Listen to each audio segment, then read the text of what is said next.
Please be seated. Your Honor, the jury's all present and accounted for. We are back on the record in C-377239 State of Nevada versus Devyn Michaels. May the record reflect that Ms. Michaels is present with her attorney, Deputy District Attorneys on behalf of the state. We both parties stipulate to the presence of our jury. Yes, Your Honor.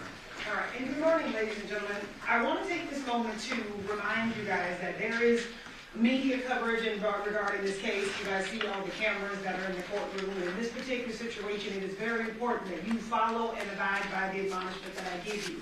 That you guys are not allowed to read the newspaper, you're not allowed to have any media coverage or anything like that in regards to this case. Because you guys are going to determine the facts and the evidence in this case based on what you hear in this courtroom. So it's very important that you guys remember, anything you may have seen or heard outside of this courtroom is not evidence, and it must be disregarded. Anything that I have deemed to be admissible evidence is what you will be considering in your deliberation. But it is very important that you guys do not do any outside research in regards to this case, and that you do not have any communication on social media, that's by phone, text, internet. You do not read, watch, or listen to any news or media accounts or commentary about this case. You do not make any investigation. I know you guys have heard me say that, and you could probably memorize it yourself by this point, but that is very, very important to preserve the integrity of this trial and make sure that both sides have their right to a fair trial preserved, because we're counting on you guys to give that to them. If anyone tries to approach you or anything in regards to any media coverage or anything, please make sure you let Officer Page know, who will then bring it to my attention. And ladies and gentlemen, during the presentation of the next witness, I just want to alert you that one of the district attorneys will be wearing headphones, and that is not a sign of disrespect to any of you guys. She has some additional things she needs to do to make sure we keep this trial on track and make sure that we keep going. So that is not in any way a sign of disrespect, and please do not consider that in any way. State, are you prepared to call your next witness? Yes, Nicole Marion.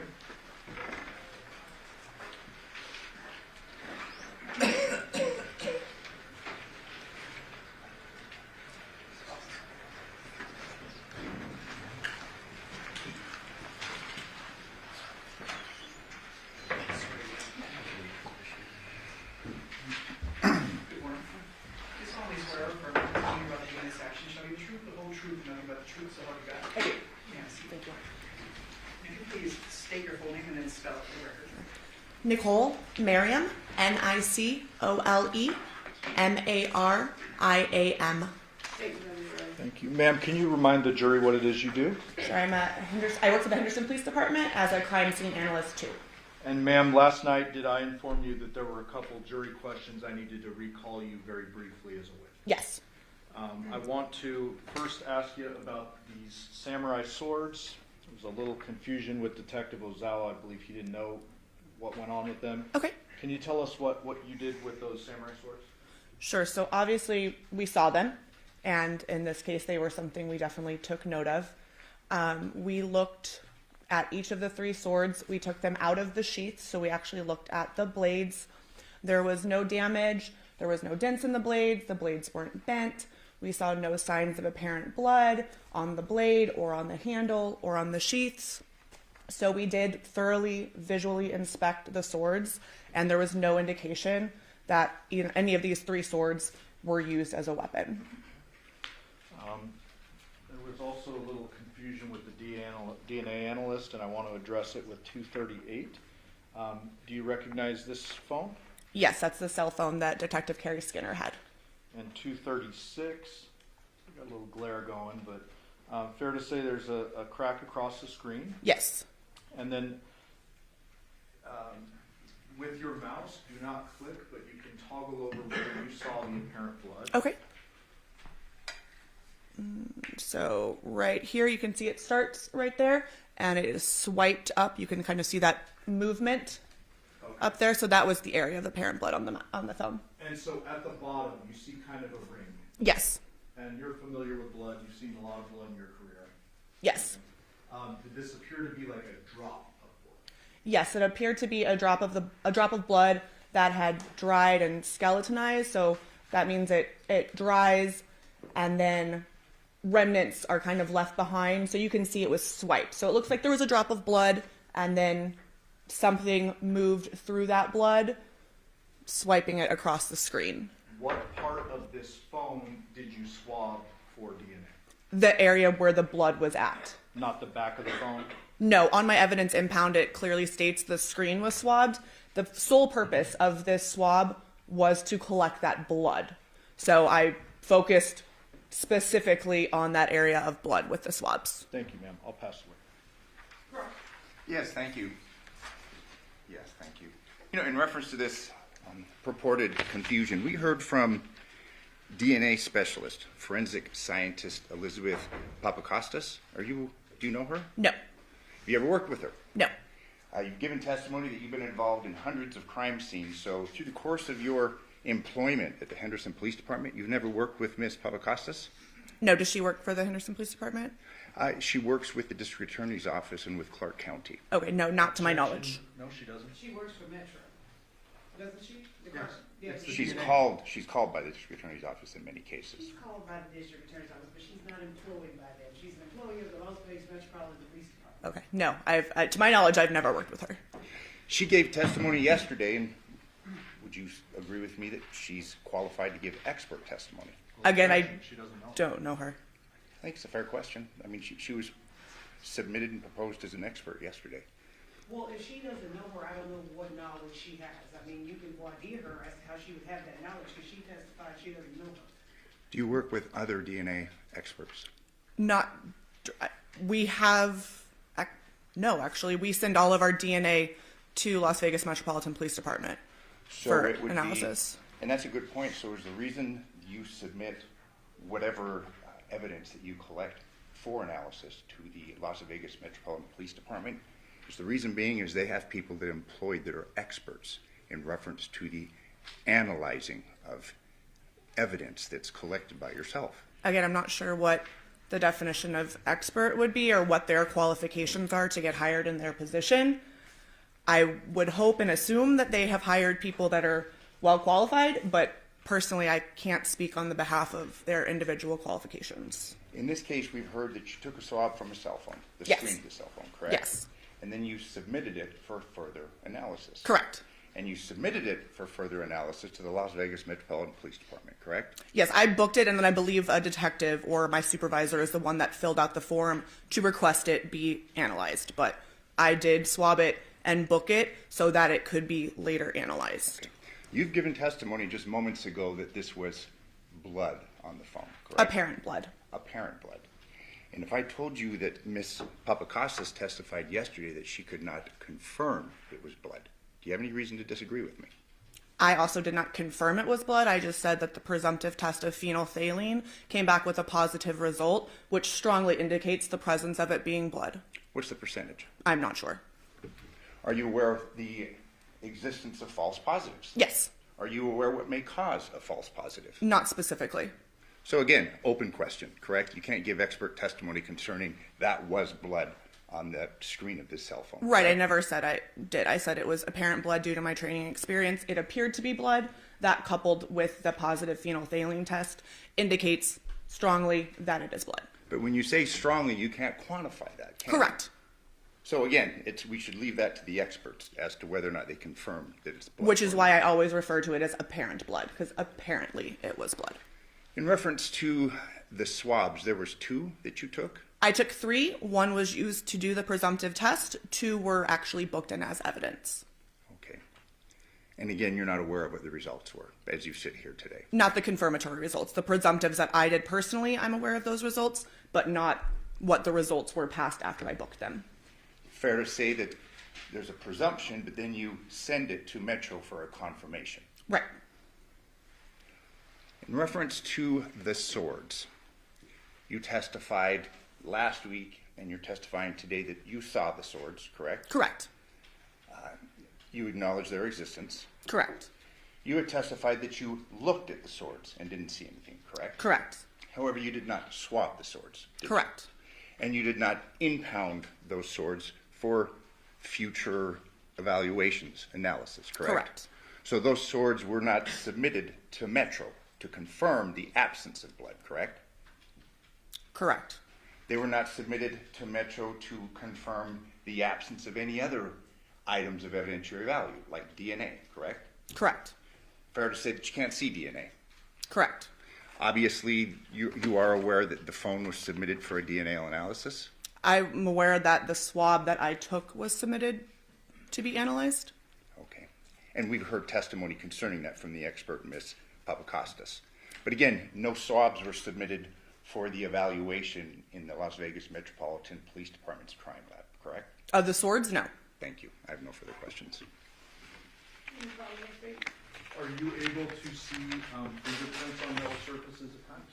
Yes, occasionally. And did you inspect every inch of these 3 separate blades to look for potential blood and fingerprints? Yes, we thoroughly looked at the blades and the handles of the swords to see if I could see anything. So it wasn't just fingerprints, wasn't just blood. I was looking at these swords in their entirety to see if I noticed anything. Had you seen anything, those would have been impounded. Yes. Absolutely. Did you document, you prepared a report, a crime scene analyst report in reference to the steps that you took, the investigative steps you took, correct, at the Porcupine Rim? Not the investigative steps. I wrote a report documenting what we did. So pretty much what the scene consisted of and the photos that I took and then what I impounded. Did you, and having done hundreds of crime scenes, I've reviewed hundreds of crime scenes, I'm assuming you've done several over the last 2 years, correct? Yes. Did you review that report in preparation for your testimony in this case? Yes. You'd agree with me, you did not lay out any steps that were taken in reference to the preservation or the analysis of any evidence that may have been on those swords, correct? No, that's not what we put in our reports. So you didn't put anything, correct? In Can you reference to the rephrase that? reports, the steps that you took. No, we do not document the steps that we take in our reports. In your reports, you did not document looking at the swords, correct? No. You didn't document, I think, saying looking over every inch of the swords for fingerprints, correct? No. You didn't document any of that. No. I have no further questions. Well, you didn't document in writing, but you documented by photography, correct? Correct. I took pictures of the swords. I don't document everything that I've looked at in an entire house. That would be, I wouldn't even begin to know how to document every single thing that I look at on a full house in every room, and so no. So as an example, if you take photos of a crime scene and you're looking for a big item like a head, I would presume that pursuant to that search warrant, you're opening every container, looking through every trash can and all that. Yes. We don't necessarily see photography of the trash can dumped out on the ground, but you testify under oath, this is what I observed and saw, and you have expectations through your agency, correct? Right, and I didn't write that I didn't find a head, so it's the same token. Got it. Thank you. Yes. In reference to your preservation of whatever evidence you say you saw or didn't see, that's it. We don't have any photographs of the blades of the swords, do we? Correct, because they weren't really an evidence that we took note of once we saw it. Had there been anything of note, we would have taken pictures of it. You didn't book these for further analysis. You already testified that, Correct. Turn- For the record, Mr. Yossi, what exhibit is that? It states Exhibit 659. You did document a white table in the garage of the Porcupine residence, correct? I don't recall specifically focusing on a white table.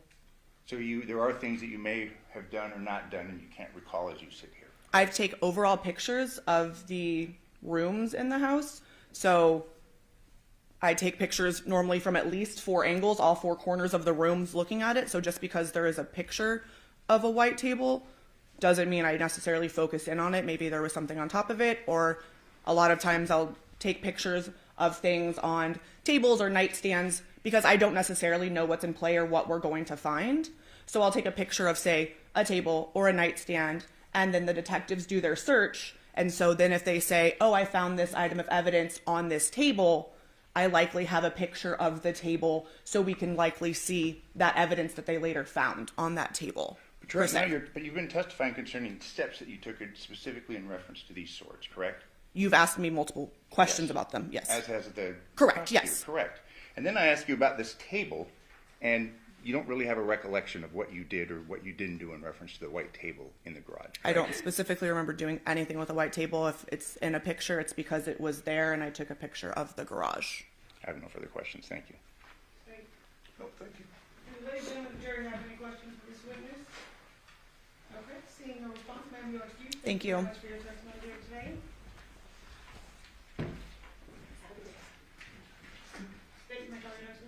Clinton Campbell.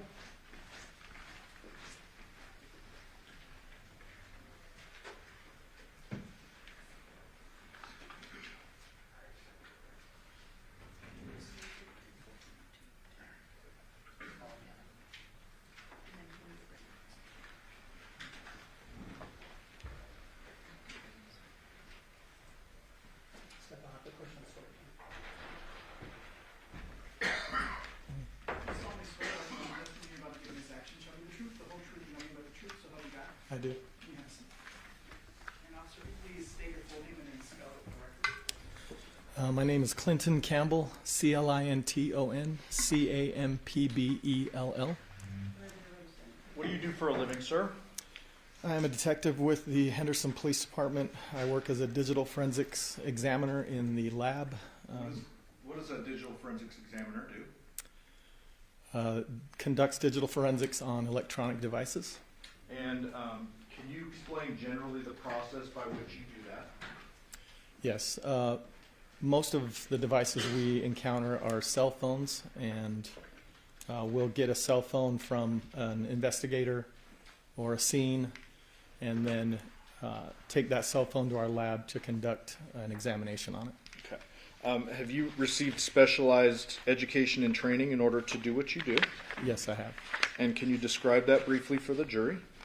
Yes, I attended courses at the National Computer Forensics Institute, which is put on by the Secret Service. It's a facility in Alabama where they train in digital forensics. With that training, I received certification through Celebrite as a certified operator and a certified physical analyst. I also received a certification with Magnet Forensics as a certified examiner. And I'm also a certified examiner with NW3C, which is the National White Collar Crime Center. Okay. So the jury understands you and other detectives divide up duties when it comes to a large investigation such as this. Is that right? Typically, yes. In this particular case, Detective Luke Good kind of focused in on the CDR or call detail record mapping stuff. Is Yes. that correct? Yep. Detective Spangler handled the Burla mapping, correct? Yes. And what was your main role in this investigation? I conducted examinations on the cellular devices. And so I want to ask you generally, when you receive items of evidence, do you document that? Yes. And you essentially create your own report, Correct. and then that report ends up getting copy and pasted or whatever into like a main officer's report. Yes. And in this particular case, how many devices did you receive for examination? I don't recall. I'd have to see. With my looking at the report. main report, refresh your recollection? Yes. Page 7. Doesn't have page numbers on it, but I counted them last time. May I approach? Yes. So starting down here, you see your name there? Yes. You need your readers. Yes. Thank you. Yes. Does that refresh your recollection as to the totality of number of devices? And you can keep going if you need to.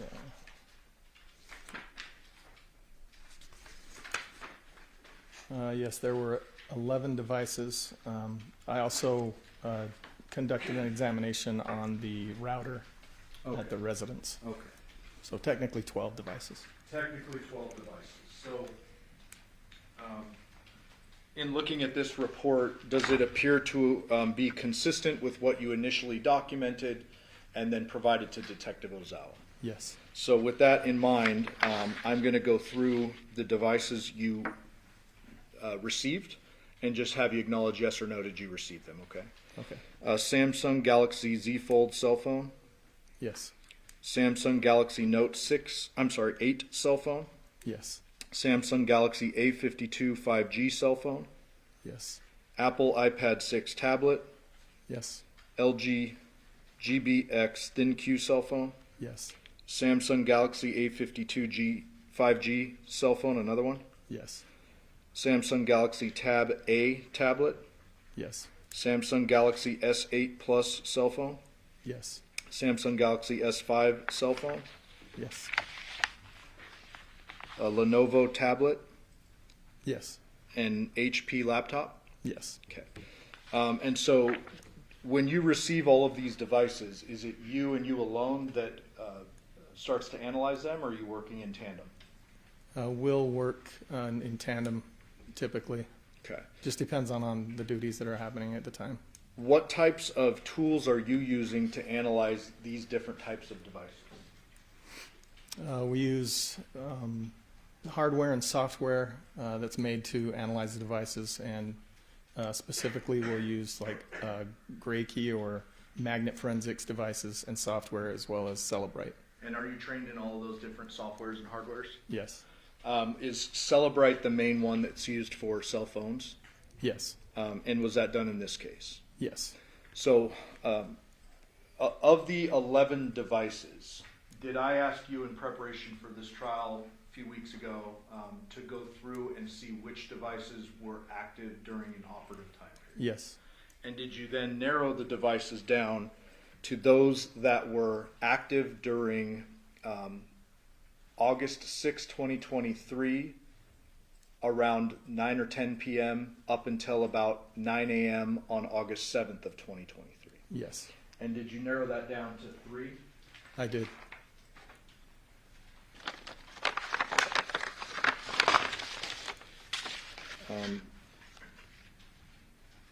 May I approach? Yes. Before court today, did you and I and the defense attorney and their digital forensics expert sit down and go through a whole bunch of exhibits that we're both going to be addressing? Yes. You recognize these 3? Yes. This would be 4, 5, and 6. Yes. And are these downloads from those 3 devices you narrowed down to active during the time period? Yes. I move for the admission of those. What are the numbers? 4, 5, and 6. 4, 5, 6, any objection? No objection, Your Honor. 4, 5, and 6 will be amended. Thank you.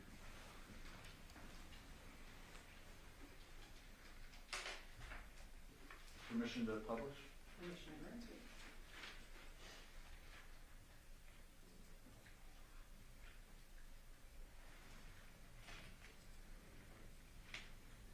Publishing 4.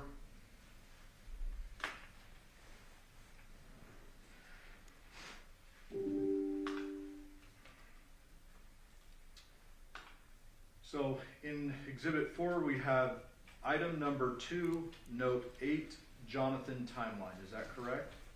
Yes.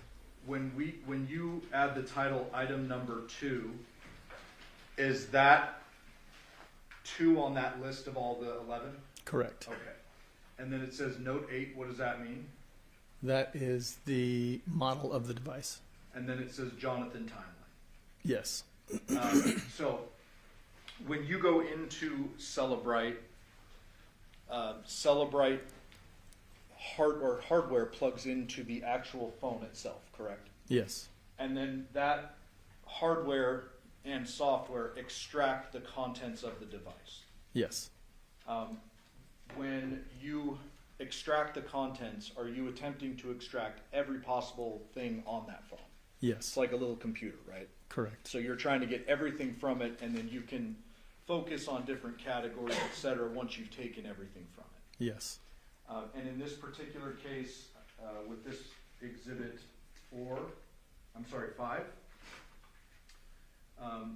we've narrowed the timeline a bit because I would imagine that small computer has a whole lot of stuff on it. Yes. Yes. And so here we have 5 subfolders. And before we get into them, I want to ask you, why do you title it Johnathan? Are you able to go into a device and determine ownership? Yes. How do you do that? By looking at the data that comes from the device, typically there's an owner will assign a name to it or an email, and we'll use that information. Okay, and so you confirmed this was the Johnathan device, correct? Yes. So 5 separate folders. I'm going to start with call log.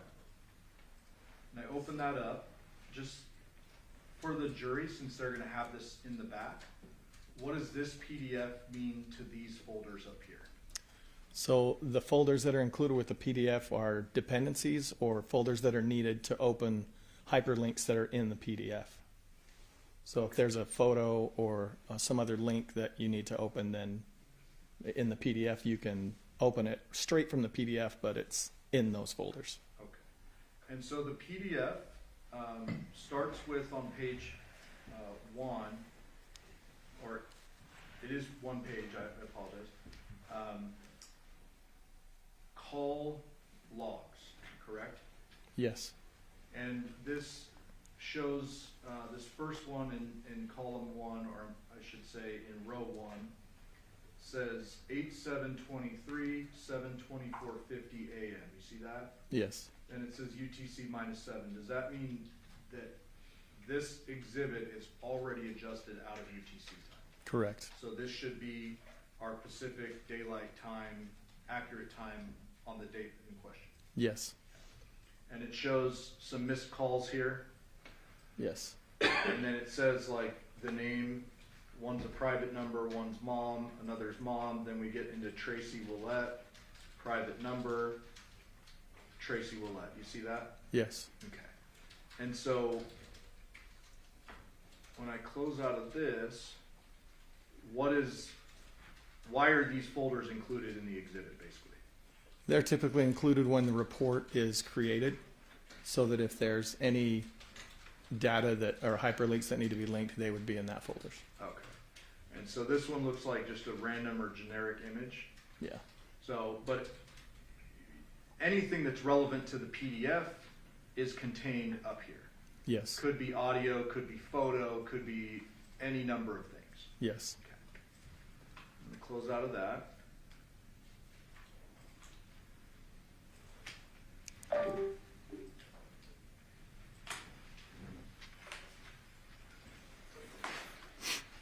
Move on to Exhibit 6.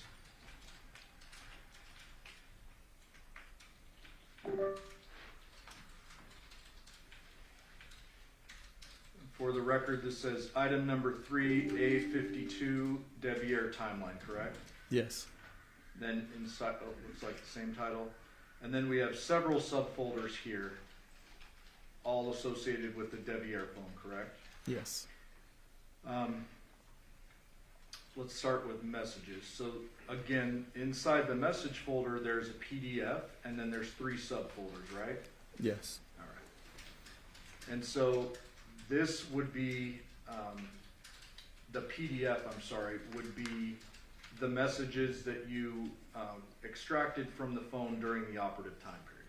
Yes. All in chronological order, not pulling stuff out of it, correct? Correct. Like not picking and choosing, it's just, it's a line, Yeah. a timeline. Yep. From one time frame to the next. Got it. And then again, whatever is up here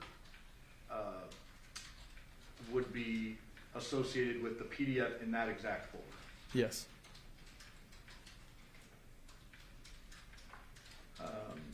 You have web history, UFDR locations, searches, messages, locations, images, call log, and audio, correct? Yes. When it comes to, if the jury sees these folders that say locations or UFDR locations, explain to them, is that something that you rely upon to determine the phone's location or not? Not necessarily. When it comes to locations, the way that the Celebrite software pulls those out, it will pull from multiple databases, and some of those locations won't be as reliable as others because of how they're obtained by the device. For instance, if you have locations that have to do with navigation, those are going to be more accurate than ones that have to do with like a weather app or something like that. So some of the locations, the time stamps may not be accurate. So it's hard to take every single location we get in these reports as, gold. We have to be careful. And Celebrite actually provides a document that shows which databases are more reliable than others. Okay. So I'm going to row 43, just picking a random one here, August 7th at 4:18 a.m. There's a latitude and longitude over here, correct? Yes. Oh, jeez.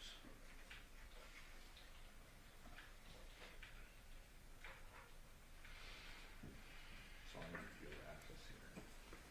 Because I'm on here. Okay.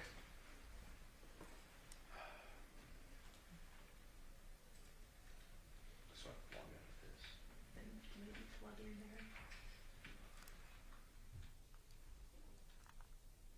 Okay. Well, let's do it this way. In preparation for this case, I asked you if you were able to determine from this where this Devier device was throughout the night and into the morning of August 7th. Do you remember that? I do. And there are a bunch of GPSs, and we had a discussion about spot checking them and putting them into maps. Yes. Fair to say that there is not a single location in this phone away from the Porcupine Rim address during the operative time frame I've been discussing. The time frame being 10 p.m. to 9 a.m. Yes. And this is, This yeah, that's correct. That's Yes. your device. Yes. So if you put in that lat long, it's going to show it at the Porcupine Rim. Yes. But what you're telling the jury is that that's not necessarily as reliable as you would like to rely on. Correct. So when it comes to location data, even though it shows them at Porcupine Rim all night, they need to be relying on the CDR cell towers for location. It's a second verification. Yes. Okay. And if the jury wants, they can just check these on a map. Yes, they could. Latin law. Yes.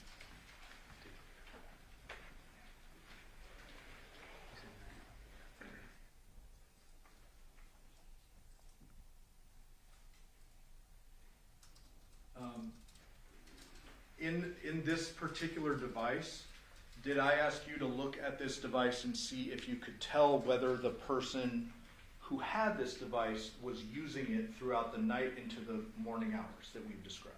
Yes. Were you able to see if there was active use on the phone?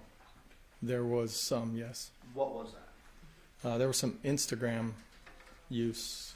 There were messages I think sent. That's what I can recall right now. Okay. So, are there going to be artifacts on a phone if, for example, if someone leaves a phone alone, goes somewhere else, and that phone receives, say, an email in the background, is that going to show as received? It can show on the phone. Yes. Okay. But you do have ways, for example, with Instagram to see if someone's actively using the device. Depending on what database that data comes from that you're Understood. looking at. And with this exhibit, this Devier phone, this device, was it in use, like active use, not passive use, At certain points, yes. throughout the evening Yes. and into the morning? I don't recall the time frames for into the morning. Can you look at, where can I go to show you, or to verify? Was it the web history? Well, these are just specific to the time frame, and there we've pulled out just the messages, just the searches. So I don't. You'd have to pull up the UFDR report Okay. to see some of that other stuff. And the UFDR report is actually the whole thing? Yes. Okay, so we're going to pause there. We're going to have a break, and we might do that Okay. a little bit later. So let's move on. Going now to exhibit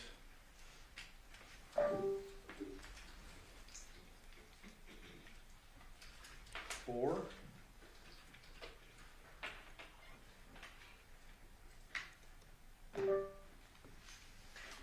That says item number 1, Z-Fold Devyn timeline, correct? Yes. This particular device, did you actually download this 2 times? I only downloaded it once. You being your team. Yes. What was the purpose of doing it twice? Like, why would you have to do it twice?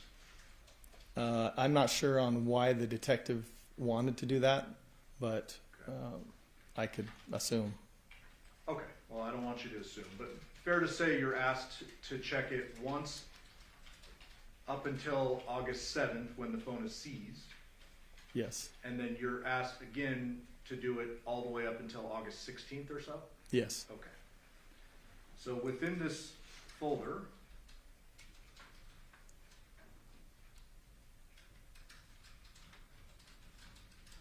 we have a whole bunch of subfolders yet again, correct? Yes. And this would include messages, locations, images, calls and call logs, audio, UFDR locations, web history, correct? Yes. And so as an example, let's go to the call log. Once again, in that subfolder, you have a PDF and then some supporting folders, correct? Yes. So with this particular device, I'm going to jump down to rows 17 to 18. Or no, let me back up.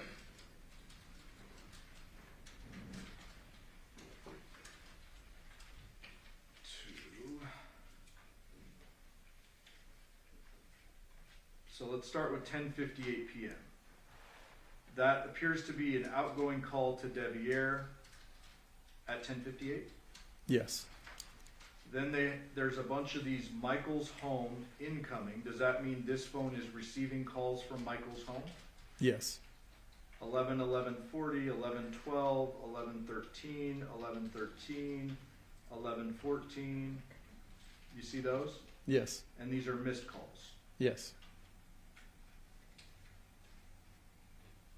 11:16, 11:18, 11:20. You see those? Yes. Some of those went to voicemail. Yes. Some were, and none of them appear to be answered, correct? Correct. And I'm going to keep scrolling. All missed up until 11:59 p.m., correct? Yes. And then at 6:54 a.m. there is an answered call from a unsaved number, I guess, 485-5180, correct? Yes. That would be outgoing. Yes. And then an outgoing call to Johnathan Willette at 7:24 a.m. Yes. And it says answered. Yes. At 8:13 a.m. outgoing call to Johnathan Willette and it says answered. Yes.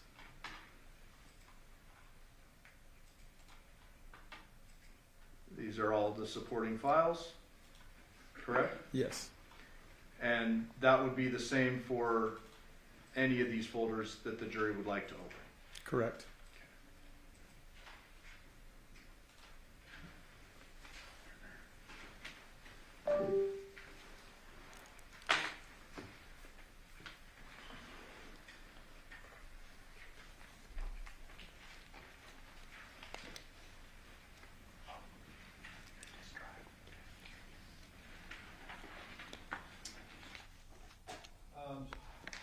At some point last week, did I send you a bunch of DFL Celebrite reports that the defense had provided me for you to verify? Yes. And did you in fact verify those they're from the phone, they're from the devices, they're actually contained within the devices? Yes.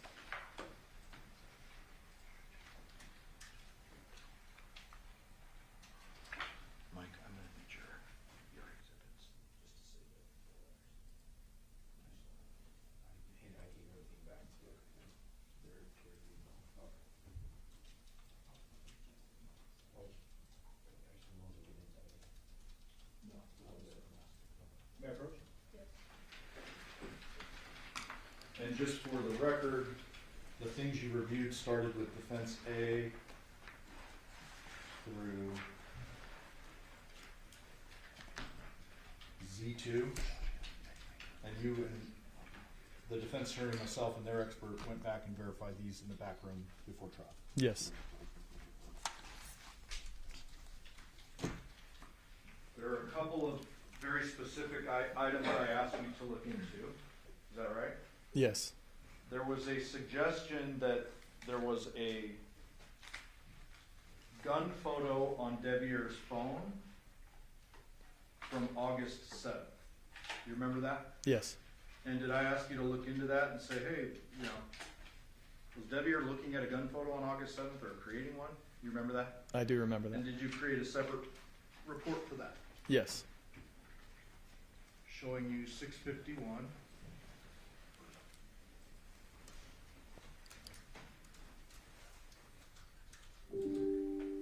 Does that appear to be the 6-hour photos that we referenced? Yes. And Judge, I move for the admission of 651.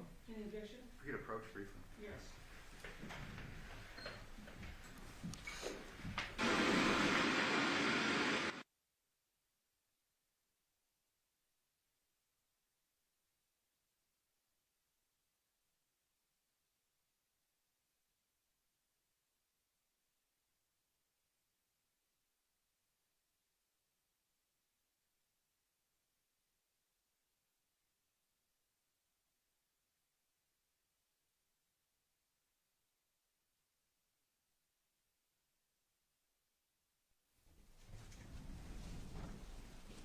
I move the admission of 651. No, no, Commissioner. 651 will be in hand.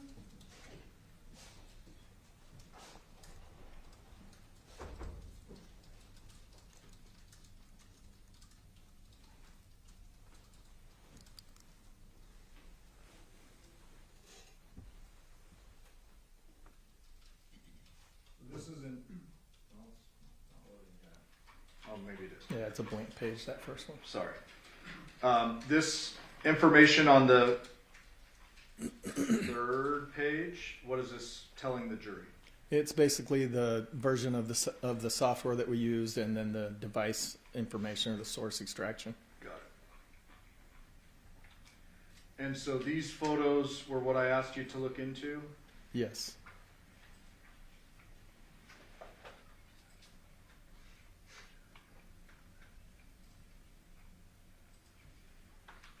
Okay, so let's start as an example with 12, row 12.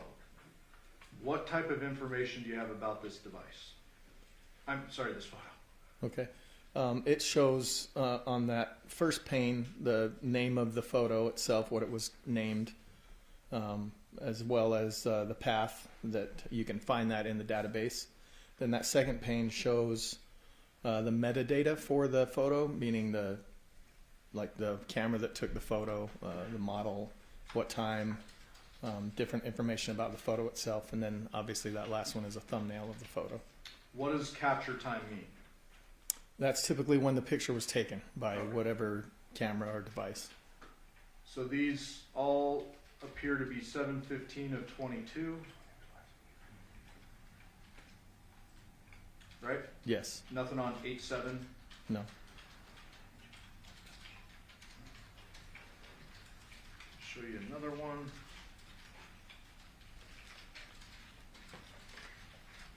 $664.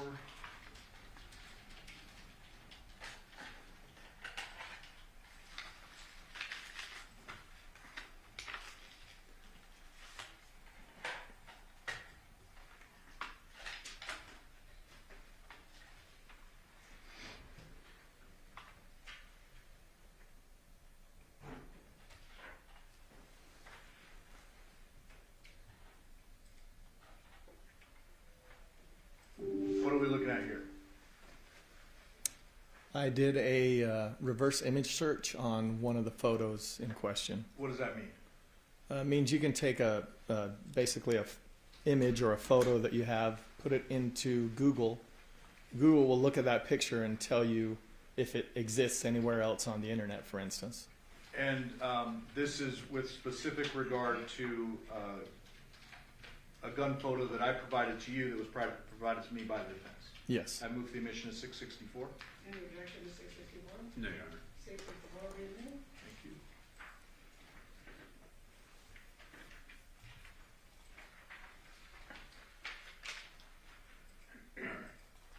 So showing you the second image there, this one is the image in question, correct? Yes. Purported to be Devier on August 7th, but you actually researched that, correct? Yes. What are we seeing here? So I placed that photo in Google Images so that I could do a reverse search, and it was on several different websites. This one was one of them. It's like a concealed carry website where they're advertising. Okay. And what does cache data mean? So applications will cache photos into folders or databases so that you can see them later more quickly. If you're familiar with like internet cookies, it's the same, it's a similar concept where it'll fill a folder with photos. For instance, if you're scrolling on Instagram, it will cache folders that you or photos that you may not have gotten to yet in that feed, so that when you get there, or if you have a poor signal, you'll be able to see those faster. So fair to say that this particular image is not an image captured on Devier's device on August 7th of 2023. Yeah, it was in a cache folder.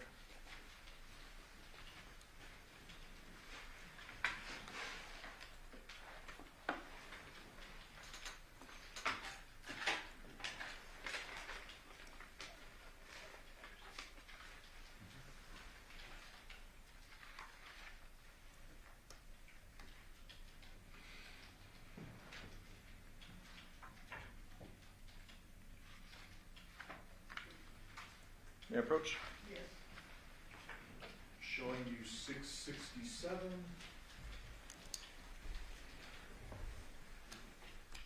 My kid would have a field day with that exhibit number. You recognize this? Yes. This is one that was prepared just in the back with defense counsel and their expert. Is that right? Yes. I move for the admission of 667.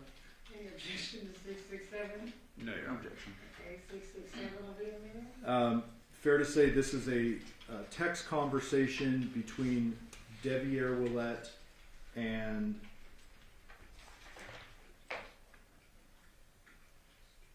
whom? Is this the one with Dad?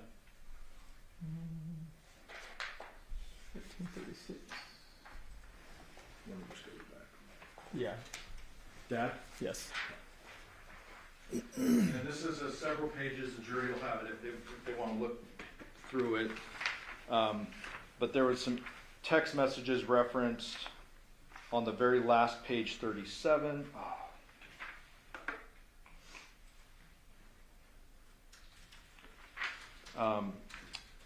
Where apparently Dad is finding out Devyer is married to the defendant. Does that look about right? Yes. And then there's a last text between them was July 2nd of 23, and it's to Devyer, Dad saying, hey. Yes.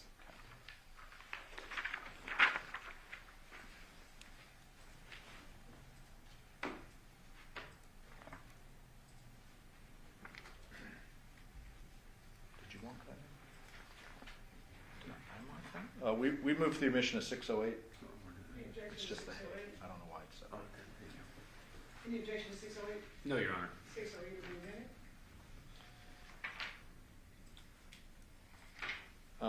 May I approach? Yes. Showing you 614.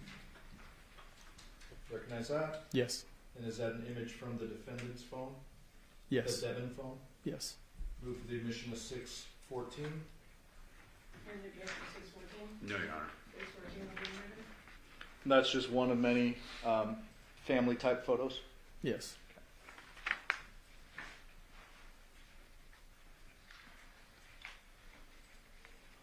Showing you already admitted 431. Have you ever seen this image before? Yes. Okay. This was suggested to be an injury. Did you look into this phone and do some research on whether or not that was an old healed injury? Yes. May I approach?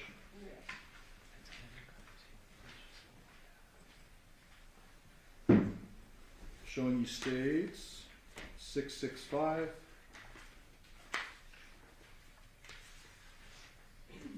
You recognize that? Yes. What does that appear to be? Photos of a hand injury. Okay.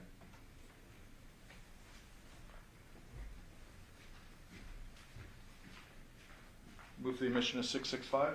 Any objection to 665? No, Your Honor. No, Your Honor. 665 will be omitted. And just for the record, I'm putting back up 431. That was the right hand first two knuckles, the pointer finger and the middle finger, correct? Yes. I'm just going to jump to, well, let's start with page 1. You find some images where Devere had a pretty significant injury to those fingers, Yes. and the dates associated with those photos? Yeah, I can't read that on the screen. Sorry. December 5th of 2022. We've got some digger photos just to show you.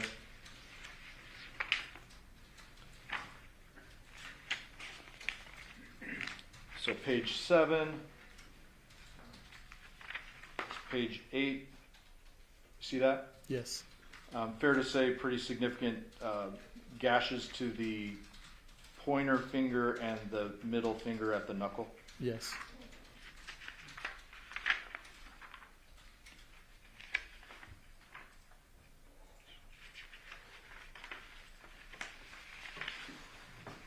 There's actually some medical paperwork too. Yes. December 19th, 2022 is the date. Is that right? Yes. Yes. Okay.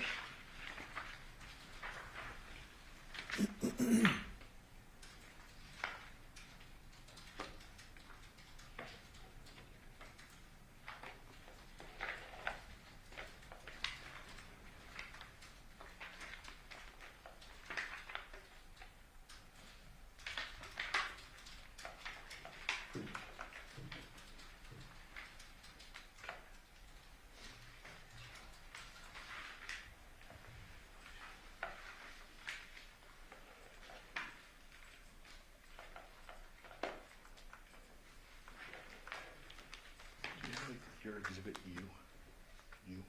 I gave him all the exhibits.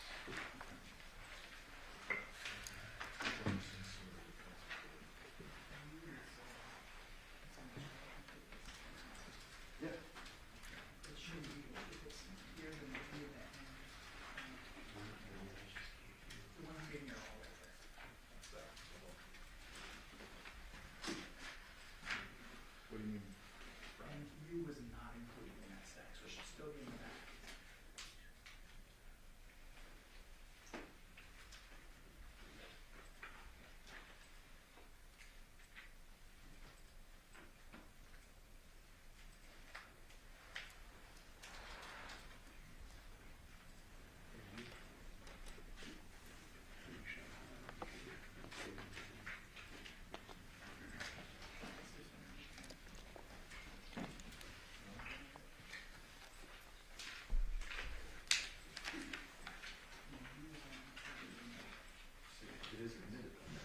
No, U was not included.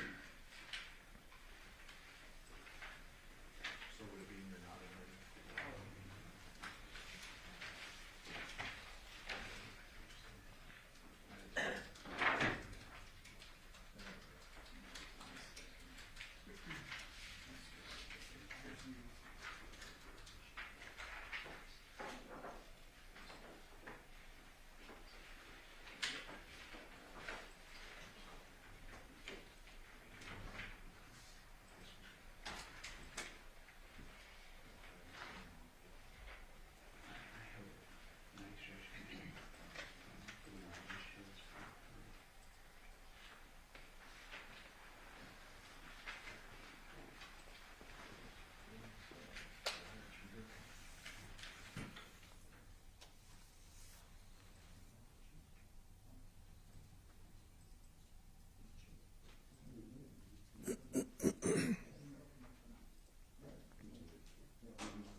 Prohibition of what?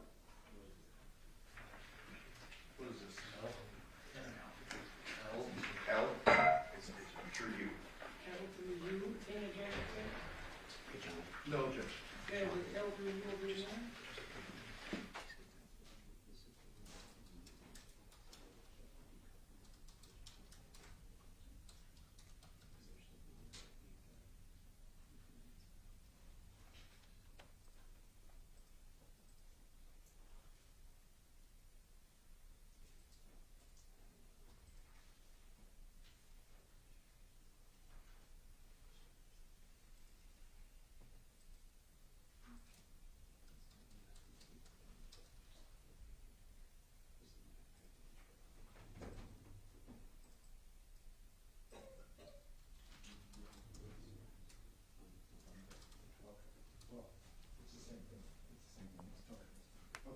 Sorry for the confusion. So,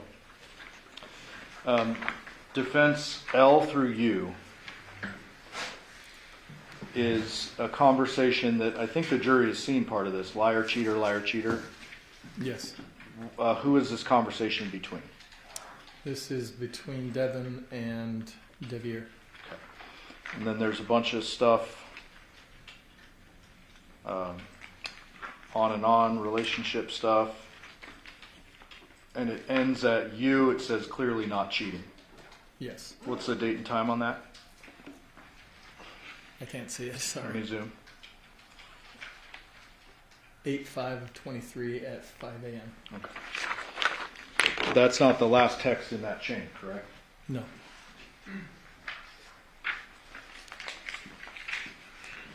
Showing you exhibit 666.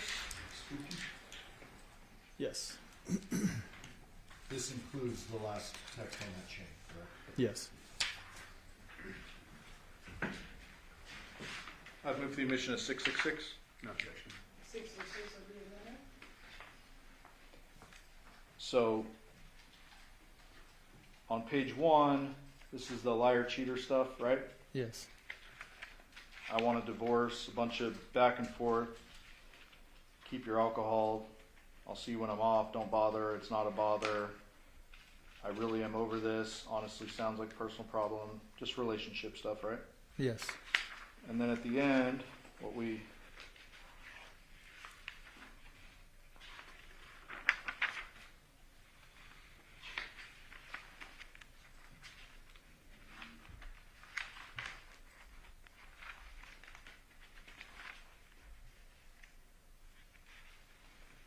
see is that conversation goes on. Some cheating accusations and stuff, right? Yes. And I want to focus in on this last one.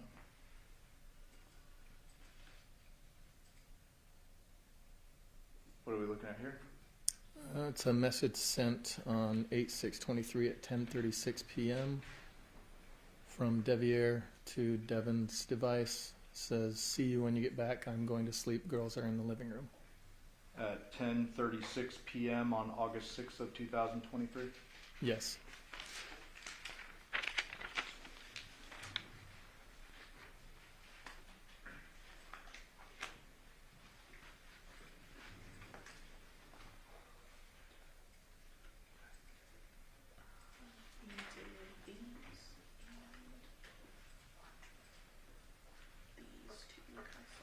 Okay.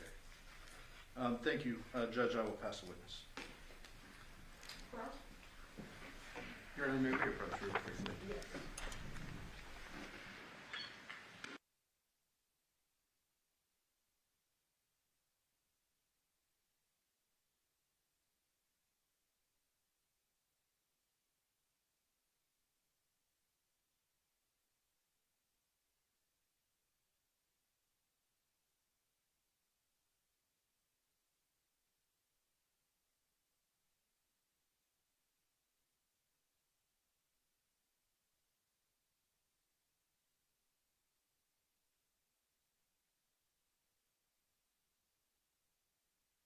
All right, ladies and gentlemen, before we cross-examine this witness, we are going to take our room.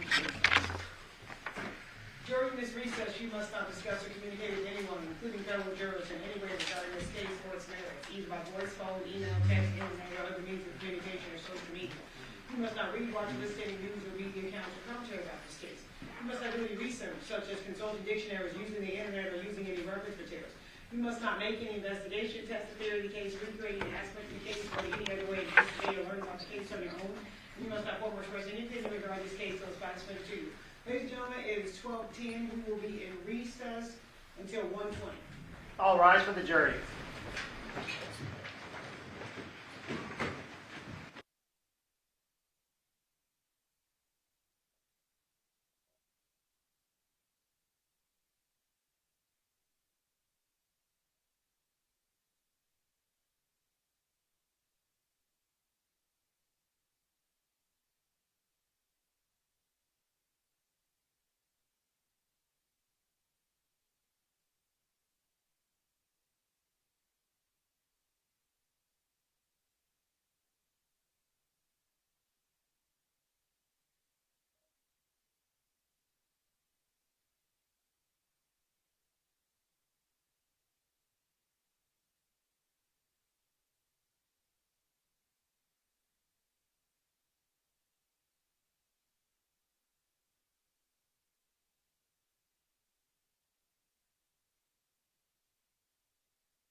seated, Your Honor. The jury's all present and accounted.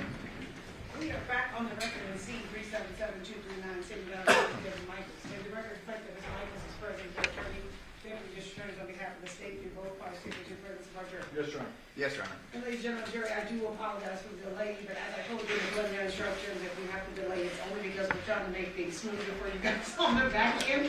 So I apologize you have to wait now, but hopefully that alleviates you having to wait on the back end. But if you guys are in any way frustrated about your wait times, please hold that against me and not against either of the parties. But I do apologize on behalf of the court for the delay in bringing you guys back from lunch. Mr. Horvath, are you prepared for your cross-examination? Yes, Your Honor. Okay, and Detective, I just remind you that you are still under oath. Yes, Your Honor. Okay? Whenever you're ready.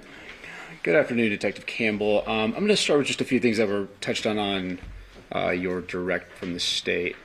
This slide was brought up, and it sounded like, and we reviewed it, it was a report that you generated at the direction of the District Attorney's Office, correct? Yes. We'd referenced it, the defense had referenced it in their opening statement. It says that it was modified on 8/7, is that correct? Yes. I don't think the state was trying to mislead you, but what was testified to, what was brought up about this is that it was accessed or looked at that day. Is that what that time says? Not necessarily. Accessed by the device, yes. Okay. So it could have been accessed that morning and that time, correct? Yes. And that's what that shows. Yes. It wasn't made that day. It was just No. okay. Now, there's a few things I want to go to, and I know that we've talked about how we've stipulated and gone through a lot of these things, but one of the things that was brought up yesterday in the crime scene with Detective Ozawa was collection of evidence. And you were given a list of electronics to go through and examine, correct? Yes. Did you ever examine an Xbox, No. a Nintendo Switch? No. I'm pulling up, and I have a thumb drive here the exhibits on here have been stipulated to, so I don't know if I should be referring to this as what number or letter would this be? Is your next in line? Yes, we have a thumb drive. Instead of having all the exhibits for the jury to hold on time, I just put them all in one so they can access it. Next one will be B4. B4. Thank you. So in B4, I have a bunch of, let me go back here a little bit. I've got a bunch of files that we're just going to go to, and these are things that have been provided to the defense, and our own experts looked at this. It's stuff that was on the phones. So right here, there's a, this is a text message chain with Devier, and it looks like potentially some of his friends. I'm trying to make this a little bit bigger because I know it's a little bit smaller up there. Thank you. And the name of this chat, it says Legend of Dick Combat. This is something that you haven't seen, right? I mean, you saw it previously today, but this is not something you were asked to examine. Correct. This was on his phone between his friends talking about their gaming. Is that what it seems to be? Yes. So, Devier is known to be a gamer from the messages that we saw on the phone between him and Devyn. But you were never asked by Detective Ozawa or anyone to analyze an Xbox about anything. No. In your going through the text messages of Devier, I know that they said that they wanted you to look at Johnathan Willette, Devier Willette, and Devyn Michaels, but was there anyone else that you were asked to focus on? No.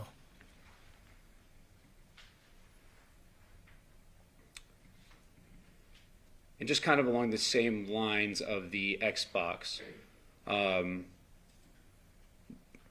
do you recognize these at all? Just from what I saw previously today. And if I told you they were from Devyn's cell phone showing Devier playing Xbox and that he was a big gamer, would you have any reason to disagree with me? No.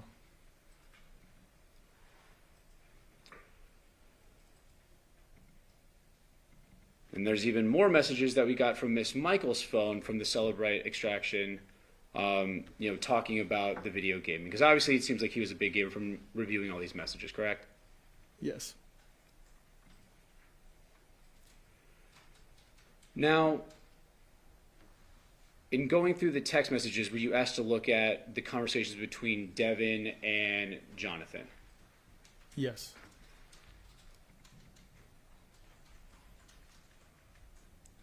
And I apologize. I'm just going through the files that are on this thumb drive that's on B4. And I'll say the name of the file on this one. I apologize. It's Devyn and Johnathan Cordial Conversations PDF. So I'm actually going to go down a little bit here. It's kind of a long file. I think there's 200 and some pages on this extraction that was created.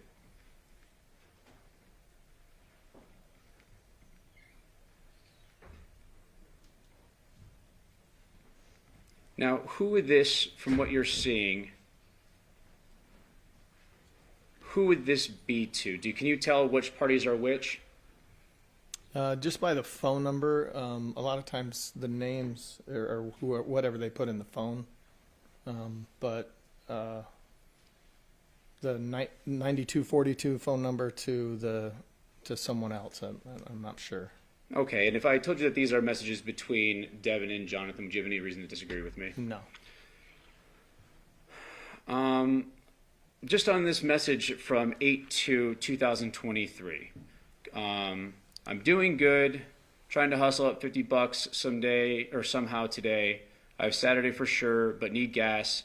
It's 2 trips to Las Vegas, to St. Rose. I also have turf next week. And then also I'm getting up early to get the girls used to getting up for school. You see that? Yes.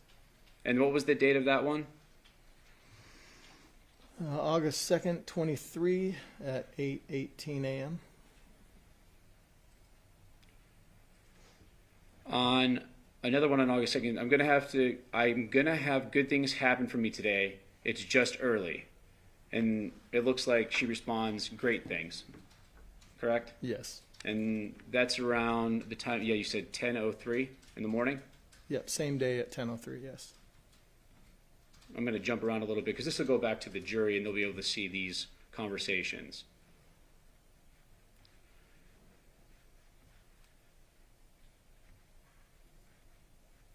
So on 10/2, later on that day, that evening, it looks like a list on ribs, crab legs. It looks like maybe like a dinner list or food that they're getting. Yes. And then they ask what kind of drinks, and they're talking about getting Coca-Cola is what it looks like, some kind of sodas. Yes. No kind of crazy fighting text from just your observation of these text messages, right? Not in these that I've seen. No.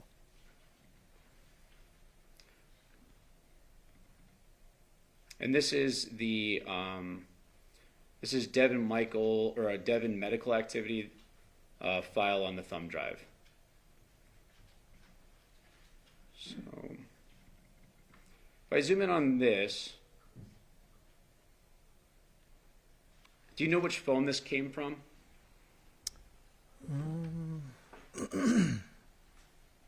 I don't see it in here. It says it's an SD card backup. I believe that was from Devyn's phone. Okay. And on this kind of, I zoomed in a little bit. I forget that those ones are a little, looks like a picture of Miss Michaels in the hospital. Yes. Looks like some medical records of her going to the hospital. Yes. Let me zoom out here a little bit. There's just a few more.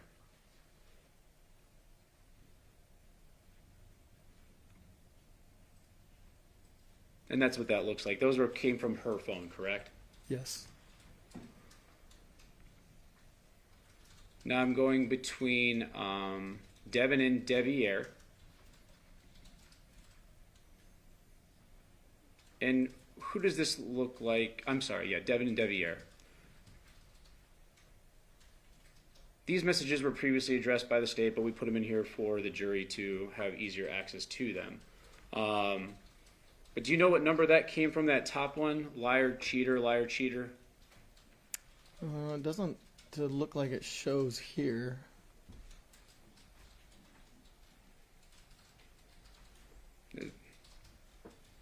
Let me go down a little bit and pull.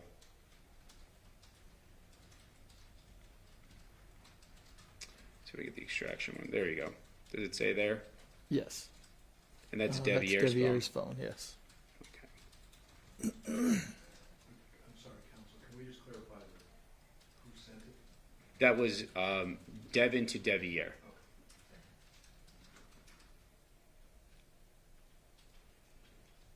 Now I'm clicking on Johnathan and Devier text. This appears to be the extraction from Devier, or the exchange between Johnathan and Devier, correct? Yes. And it goes on for a while because this, I mean, it starts back on this extraction starts back on October of 2021, correct? Yes. And then it goes all the way down to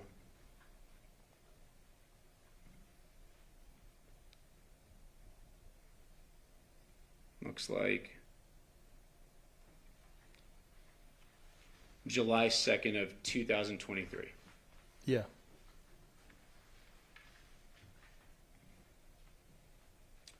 And the last file on this is the messages between Johnathan and Yoko. Is that what those numbers look like up there in this exchange? I'm sorry, I know I'm kind of moving it fast. Between Johnathan and who? Yoko. Yeah. I'm sorry, yes.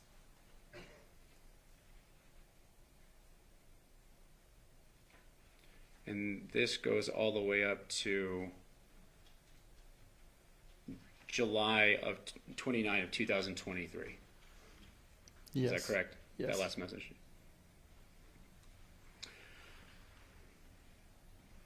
All right. Now, I'm not going to bore the jury with all the exhibits. Like I said, they'll have an opportunity to look back at them, and we may touch on them later on. But what I'd like to do is, in your investigation, you weren't at the crime scene, were you? I was. Okay, and then was it you that takes inventory of what to grab, or does someone tell you? That time someone told me. Okay, that time meaning when you were out there or when they came to your office and said, hey, go through all of these? Meaning since that time, we've gone to scenes to collect devices ourselves. Okay. And have input on what gets collected. So when you show up to the scene, do you have an idea of what's going on, or do they just say some devices need to be looked at or collected and you're going to take them back and look at them?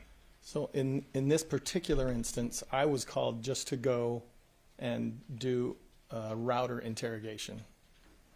So I had no input or had no idea what other devices were there. Were you given any details of the incident before arriving? Yes. On the router, that was a Cox panoramic router, correct? Sound Yes. about right? Yes. During that interrogation, you took photos of the device and you collected the router logs that were stored. Yes. And you took photos of that? I don't recall if I took photos of the logs or if I just collected the logs themselves. But I took photos of the router. You didn't, okay. And the evidence law or the logs, were those given to Detective Ozawa, or do you make the determination on what's important and give it to Detective Ozawa? I don't recall if they were given to Detective Ozawa. Normally I would, yes, but I don't recall in this case if they were. And if I told you, let me see here. In your report, in the 18-page report authored by Detective Ozawa, let's see here.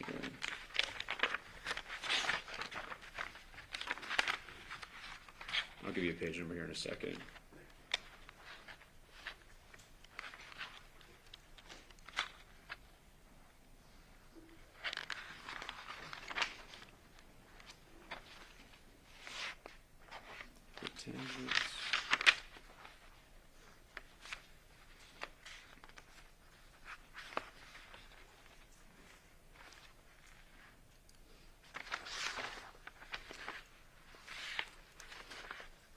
Court's indulgence. I don't know if it's not a number. I know you were trying to make it here.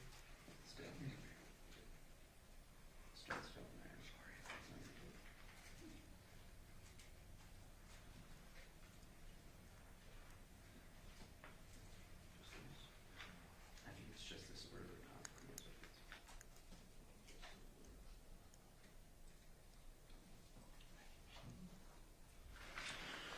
So it says that you collected the data logs for Detective Ozawa, and that's what you did, correct? Yes. And did you discuss that with him, or the findings of those? I don't recall for sure. I probably did. I don't want you to guess, but you don't remember having any significant conversation with him. I don't. Fair to say that the router didn't have much on it for you to go back and tell Detective Ozawa. That's correct.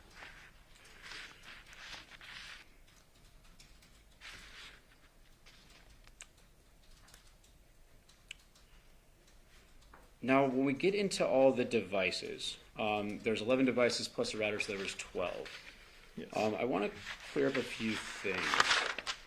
You talked about the UFDR is the complete file, or download of a phone.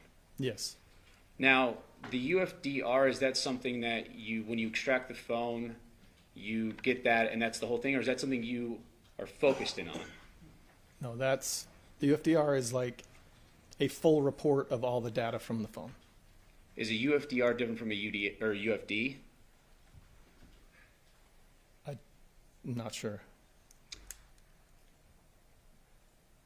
The UFDR it's a reader, right? Like you put in it all and it spits out what you are kind of looking for, right? So if it's a certain phone, certain things, it's marked for you, correct? What do you mean by marked? When you put it in, when you extract the phone, and then you put it into the Celebrite, and then do you click on what you want, or is it just a whole thing and then you decide what to do? There are different settings in the Celebrite software, but where you can, after it's processed everything in Physical Analyzer, you can create a UFDR report. You can change that by time frame if you want, or include just specific things. And then was your UFDR, was it one that you had changed the settings on, or was it a full one? It was a full one. Okay. Now, when you go through your findings on these phones, you give it to Detective Ozawa to review. Yes. Is there any other follow-up of the phone? Or let me go back. You go through the phones, you tell Detective Ozawa, and that's it, right?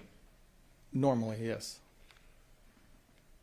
If in a complete investigation, wouldn't a detective like Detective Ozawa want to go further deep into it, or does he just trust what you have to say? No, so typically we'll create that report of the entire data from the phone. Mm-hmm. We'll give that to the investigator, and the investigator will go through and look for the evidence that they need. Do you know if Detective Ozawa went through this? I don't know.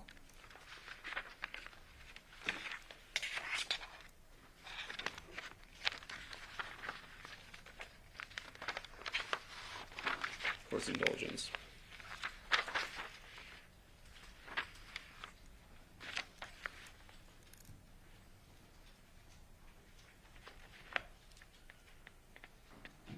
In your report to Detective Ozawa, it states what you did, but I'm kind of hitting on this is that it's his job to follow up, and if there's anything more that he wants, he's got to. It's up to him, correct? Yes. Any more artifacts, meaning the things that potentially could be left out of a report, or if there's anything that he, goes through? Yes. And did he ever do that with any of the devices? I don't know.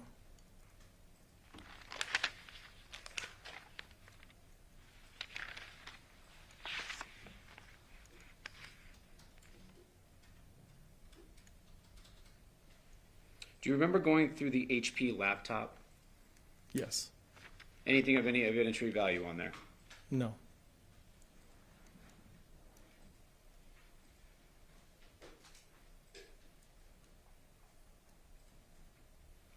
And so Detective Ozawa, when he went through his investigation, as far as you know, he just used your report to come to his conclusions or direct his investigation, correct? Yes. He never came back and asked for any kind of follow-up or anything more that he needed from you? I don't remember. I know that we, to prepare for trial, I started assisting in going through the devices, and so, but I don't recall if back initially if there was any, collaboration between him and I.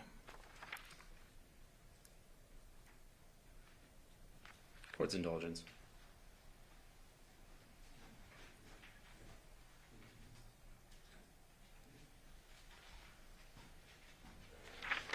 No further questions, Your Honor. Pass the witness.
Sir, does the system collect deleted messages?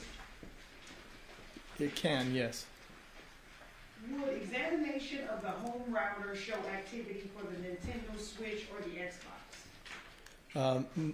Most of the activity that on this router in specifically and on most routers is it just shows connected devices. The other logs are like system logs and that don't really give us much information. You have another question? Carrots, you have a question?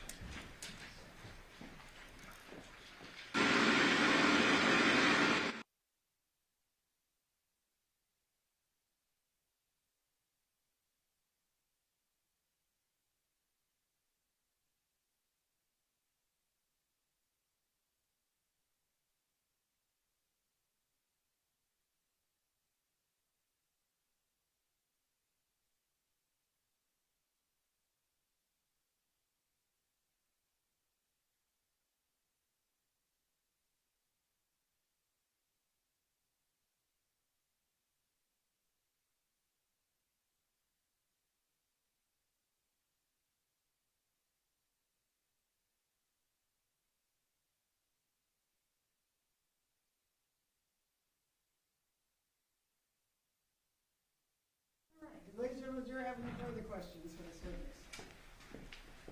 Okay, seeing no response, sir, you are excused. Thank you very much for your testimony here today. Thank you. Can counsel approach?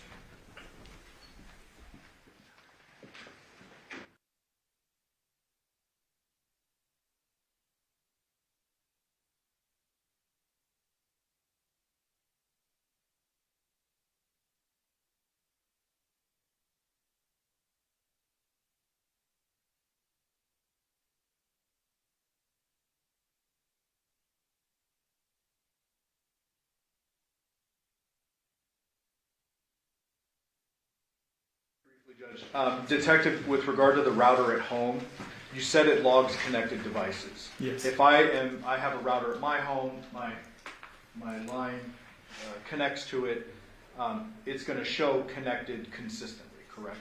Yes. If my device is at home. Yes. So there's not really much information you can glean from the router. Correct. Thank you. Any follow-up, Mr. Herbert, based on the jury question? Yes, just briefly. Do you remember where the router was that you interrogated? What address it was? I don't remember it was on Pauladura. Did you conduct a router search at Porcupine? I never went to that residence. No further questions. Any follow-up, State? Nope, thank you. Do ladies and gentlemen, do you have any further questions for this witness? Okay, seeing no response, sir, you are excused this time. Thank you very much for your testimony here today. Thank you. Can I take? Yes. Your Honor, just real, may I admit this? Yeah, Mr. Giovanni, you can go ahead and go outside while we're here. Yes, that's it.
state and the charge of Your Honor, the state calls Nick Eason.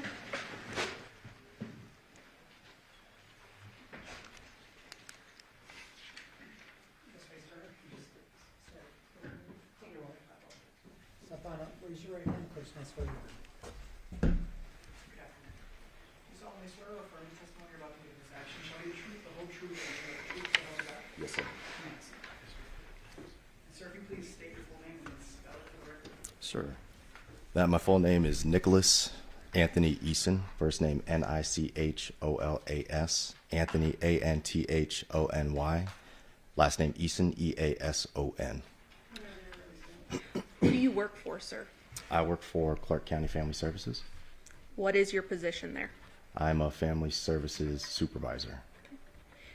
Turning your attention to October 16th of 2022, did you come into contact with a family, that being Devyn Michaels and Johnathan Willette's family? Yes. And you became the primary on that case, correct? Yes. You made contact with Devyn Michaels during that case, correct? Yes. You met with the two daughters of those two individuals, correct? Yes. You met with Johnathan Willette multiple times, correct? Yes. And he was a pleasant person, correct? Yes. He was very polite. Yes. He seemed very appreciative of your work. Yes. Seemed very organic, your conversations with him. Yes. Not hateful toward Devyn in any way. No. And there were just relationship things between them that just didn't work, correct? To my understanding, yes. Now, as far as meeting with Devyn Michaels, what were briefly your observations of her when you met with her? So when I met with Devyn, she presented as what I would describe as bizarre. Her affect and presentation to questions were inappropriate given the nature of the questions. She shared with you that she had been married to Johnathan in 2012, correct? Yes. That they were married for 6 years. Yes. And that they had broken up 4 days after having Tamaya, one of their daughters. Yes. And that the two of them had an agreement to have another child, even though they weren't together, correct? Yes.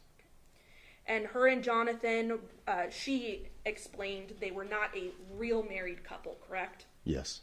For the record, you are using air quotes. That is correct, Your Honor. Lived in different rooms. Yes. And they were ultimately separated in 2018, that being Johnathan and Devyn, correct? Yes. And this is everything she told you. Yes. And I think you briefly mentioned this, but she presented with an affect that was not consistent with the situation, correct? Yes. And there was a contentious custody agreement between Devyn Michaels and Johnathan Willette, correct? Yes. On October 25th of 2022, Devyn expressed that she was at the office to, quote, and this is her own words, do whatever she needed to get her girls back home, end quote. Yes. Correct? Yes. And at that point, she showed desperation. Is that right? Yes, I would agree. The girls were then in Dad's physical custody, and the girls were released to him specifically on October 27th of 2022, correct? Yes. And you work with an individual, or at that time, an individual by the name of Yolanda Lizardo. Mm-hmm. Yes. And you are aware that she met, Miss Lizardo met with the family on October 27th as well as October 28th of 2022. Yes. And your involvement with the case concluded on December 18th of 2022, correct? Yes. Pass the witness, Your Honor. Yes, just, I have a couple of very narrow questions for you. Yes. There had been a question concerning a contentious custody issue, correct? Yes, sir. That was specifically in October of 2022, correct? I believe so, yes. So you were not involved following that concerning a reunification of the parties, were you? I was not. Thank you. No further questions. Any follow-up statement? No, Your Honor. Do the ladies and gentlemen of the jury have any questions for this witness?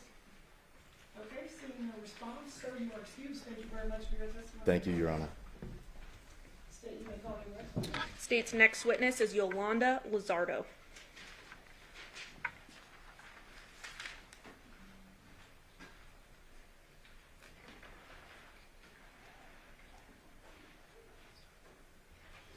Yolanda?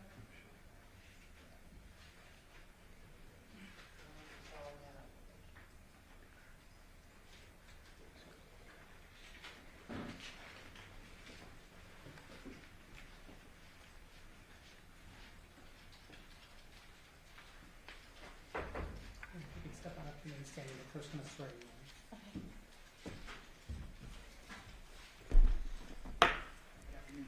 Hi. You solemnly swear or affirm the testimony you're about to give in this action shall be the truth, the whole truth, and nothing but the truth, so help you God? I do. You may have a seat. Now, if you please state your full name and then spell it for the record. Yolanda Lizardo, Yolanda, last name Lizardo. Ma'am, were you employed with the Department of Family Services back in 2022? Yes, At some point, did you become involved in a custody matter involving Tamaya and Janaea? yes, And those were two minor girls. yes, And the natural mother was Devyn Michaels. yes, The natural father was Johnathan Willette, correct? yes, On October 27th of 2022, physical custody of the girls was given to the natural father, Johnathan Willette, correct? yes, And there is something called a parent placement verification letter that was given out. Is that right? yes, At this time, I believe between stipulation of the parties, the state is now moving to admit States 14. States 14 will be admitted? Permission to publish. Yes. Showing you, once I zoom out.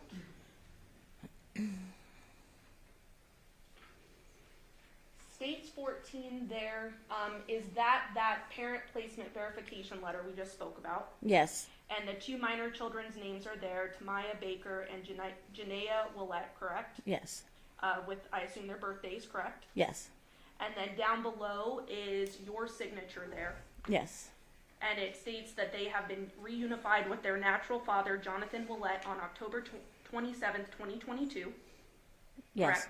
yes, And that he resided at 2698 Paladura Drive in Henderson, Nevada, 89074. correct. And that's your signature at the bottom. Yes, it is. And you dated this October 27th of 2022, correct? Yes,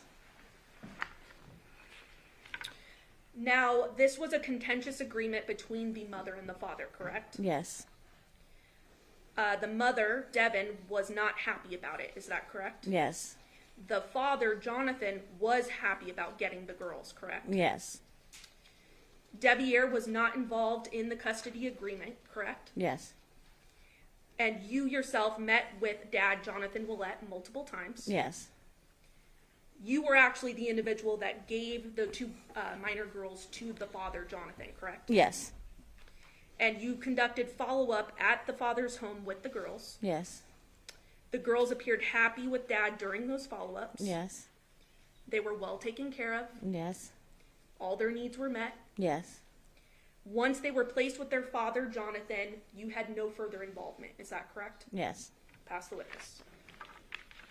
Cross. Your involvement was just primarily limited to October of 2022, correct? yes, Nothing following that? no. No further questions? Can you follow up, Sam? No, Your Honor. Do you ladies and gentlemen of the jury have any questions for this witness? Okay, seeing no response, Aye. ma'am, you are excused. Thank you very Thank much for you. coming here today. State, you may call your next witness. State's next witness is Elizabeth Lemons Woods.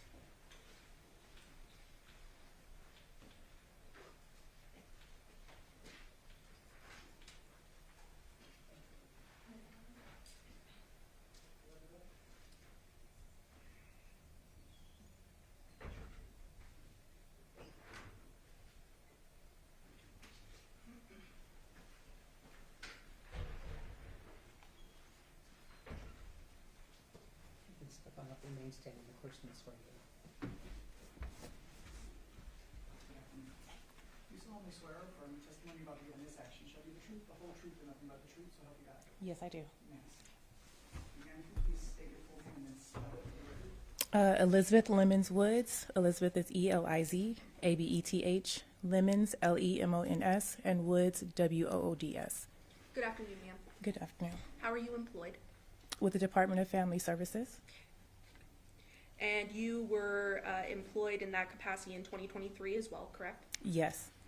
Turning your attention then to August of 2023, did you become involved in a custody matter involving the two minor girls, Tamaya and Janaea, correct? Yes. And the natural mother was Devyn Michaels, correct? Yes. The natural father was Johnathan Willette, correct? Yes. You received information that the primary custody holder of the girls, the two daughters, was the father who was deceased, correct? Yes. And the mother had been arrested, correct? Yes. You were tasked with finding out where the two girls were and where they would be placed, correct? Yes. Now turning your attention to August 16th, 2023, you went to the mother's home, Devyn Michaels, at Porcupine Rim address and removed the girls, correct? Yes. Then the next day on August 17th, 2023, you actually met with the mother, Devyn, who was at the Henderson Detention Center, correct? Yes. And the purpose of that conversation with Devyn was to notify Devyn that the girls had been removed, correct? Yes. You weren't expecting to really have a conversation beyond that, correct? No, I wasn't. But you had a conversation about the homicide, correct? Yes.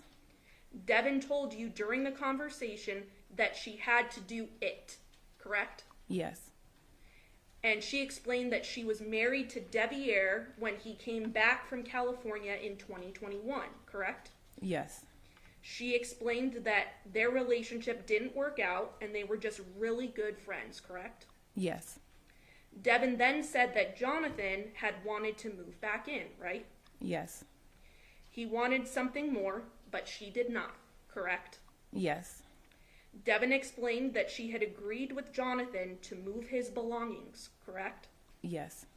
She explained her relationship with Johnathan was transactional, correct? Yes. And then elaborated that she would have sex with him and he would pay bills, correct? Yes. Devyn went on to explain to you that she was rubbing Jonathan's back and then cut herself off in the conversation, correct? That's correct. So the conversation stopped. Yes. But then, okay.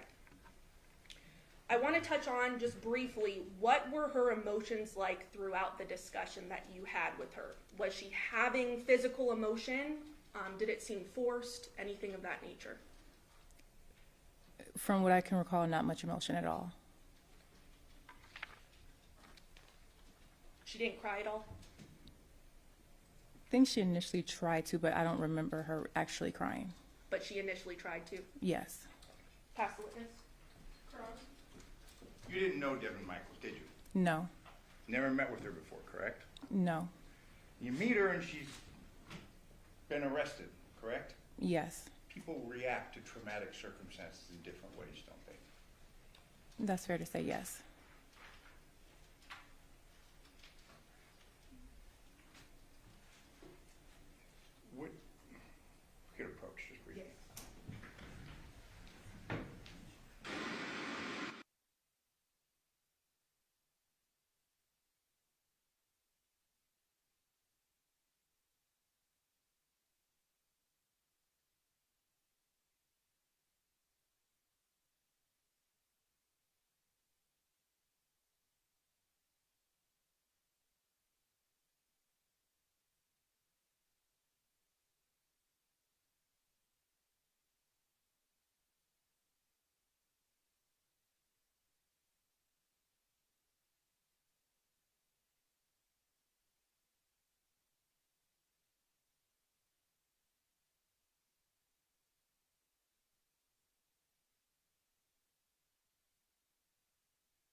Ma'am, this conversation that you had, it was not recorded, was it?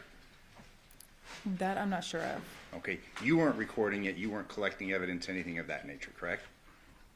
I was not recording it, but I was getting information for my investigation.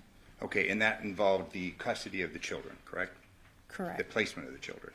Correct. Thank you, I have no further questions. Any problems, State? No, not at this time. Ladies and gentlemen, do you have any questions for this witness?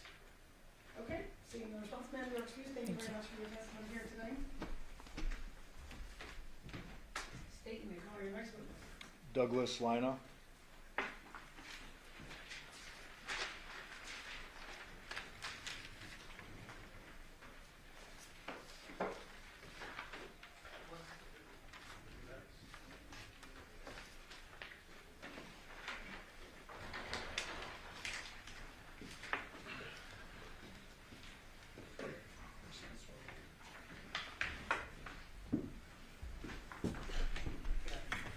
You solemnly swear or affirm the testimony about to give in this action shall be the truth, the whole truth, and nothing but the truth, so help you God? I do. You may have a seat. Officer, please state your full name and spell it for the record. Douglas, Douglas, Lionel, Lynaugh. Thank you. Sir, what do you do for a living? Excuse me. I'm a detective with the City of Henderson. And which unit are you currently assigned to? Robbery homicide. How long have you been with robbery homicide? About 6 years. And how long have you been with the City of Henderson in total? About 18 and a half years. What did you do prior to joining robbery homicide? Prior to robbery homicide, I was in the property unit. Prior to that was a criminal intelligence unit. Prior to that, problem solving unit. And then prior to that, patrol. So, kind of a wide range of experience in law enforcement, sir. Yes. And as a robbery homicide detective, have you been the lead investigator on several cases and also support investigator on several cases? Yes. Your team also is responsible for investigating officer-involved shootings within your department. Yes, that's accurate. So you have kind of a wide range of duties as a detective. Correct. In this particular case, were you enlisted in the support role on August 7th, 2023? I was. Did you respond to the initial scene? I did. Did you do a little video canvassing at that scene? Yes, I did. Then just some work up on the individuals involved. Okay. And fair to say that Detective Ozawa kind of led the investigation, or he was the one divvying up duties? Correct. Did you become involved in an interview with a person by the name of Devyn Michaels on August 15th of 2023? Yes, that's true. And where did that occur, sir? At the Henderson Police Station, the main station. And on that date, had the defendant already been arrested prior to you making contact with her? Yes. Who did you make contact with her? Who were you with? Another detective? Yes. Detective Rick Christopher. And was that conducted in an interview room at the station? It was actually done in a conference room in the investigative bureau. Was that both audio and video recorded? It was. Was the video recording kind of the primary and then the audio was a backup? Correct. And in fact, during the video portion, like over an hour in or around an hour in, the video loses storage space, correct? Correct. But you did have an audio backup running? Yes. Okay, so we might transition as we play, Okay. once we get to the end of the video. And Judge, I would move for the admission of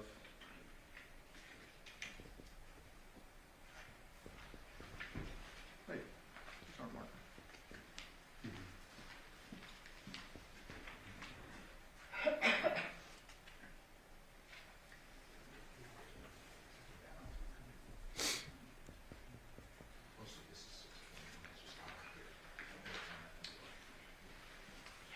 Sorry, it's on the envelope. I move for the admission of 621 and 621A. Any objection to 621 and 621A? Outside of what's on the address, no, Your Honor. Okay, that will be admitted.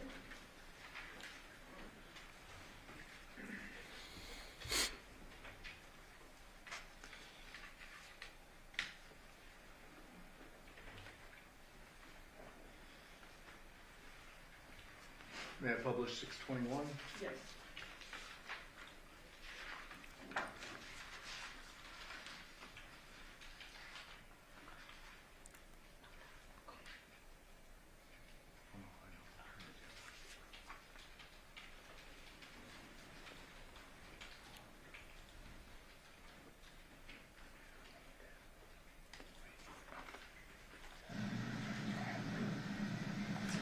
Pause that. Detective, it looks like it's a little over an hour, about an hour and 15 minutes. Can you see the bottom right? Yes. Sorry. Okay. And so we're going to play this in its entirety, and then there is a small portion at the end where it's just audio, correct? Correct. We will transition at that time. This particular interview room, did it have a recorder set up in it already, or did you record this? The video? Yes. No, it was just a video camera that we placed into the room. Got it. Understood. May I judge? Yes.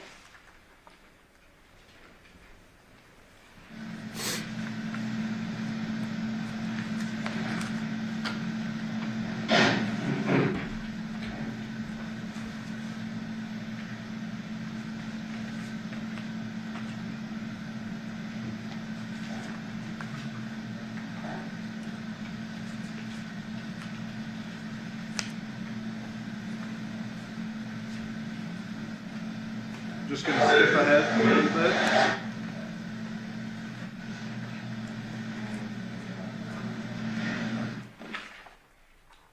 Pause it here, 2 minutes and 9 seconds. What is this little thing right here? That's an audio recorder. That's your backup there? Correct.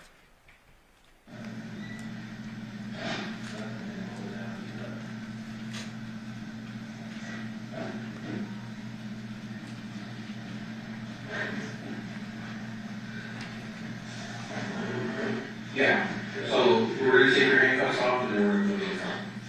Okay, so it's a little more comfortable for you. Okay? So just, maybe kind of step forward a little bit.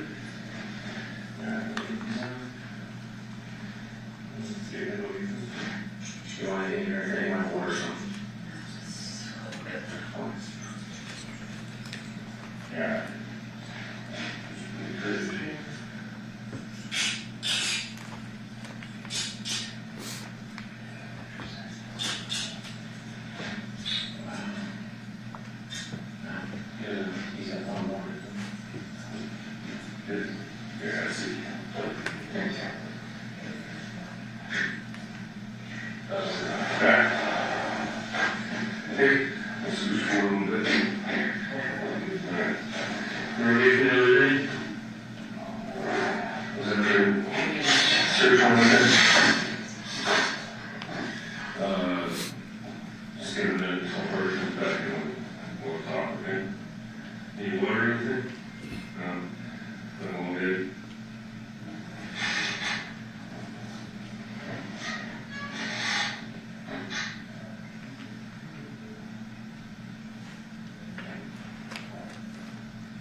Do you know what's going on, or do you understand what's going on?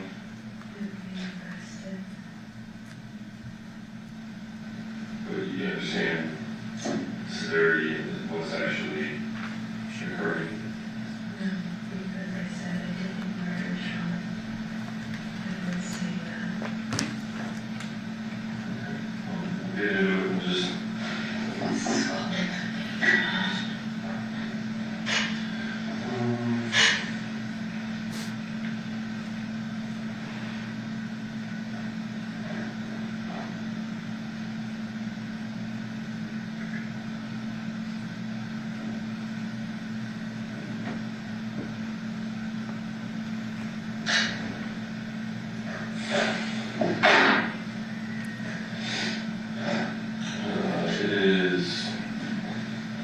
August 15, 2023, it is 6:54 p.m.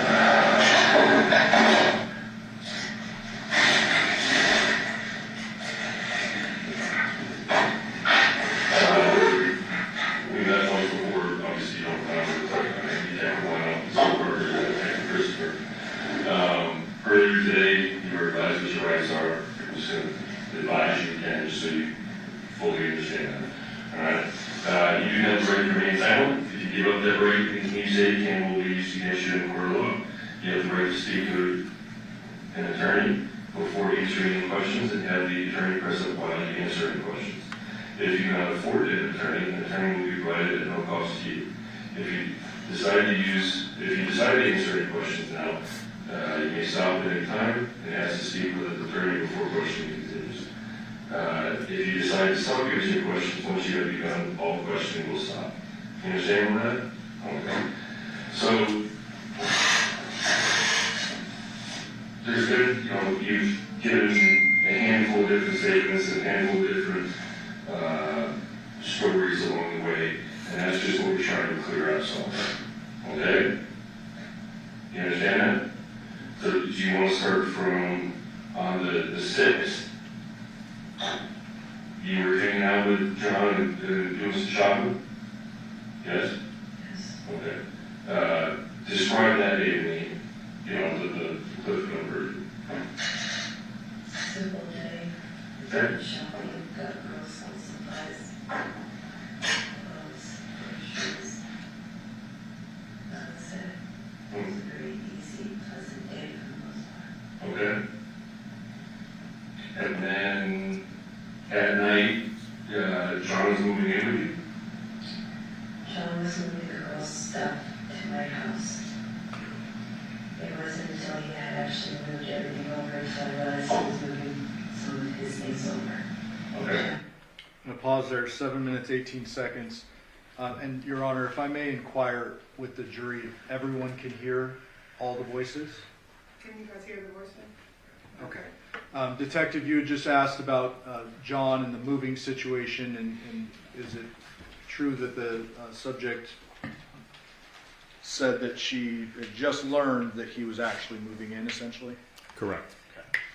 And you can see 3 people in the room. You are on the right? Yes. On the left is Detective Richard Christopher? Correct. In the center is whom?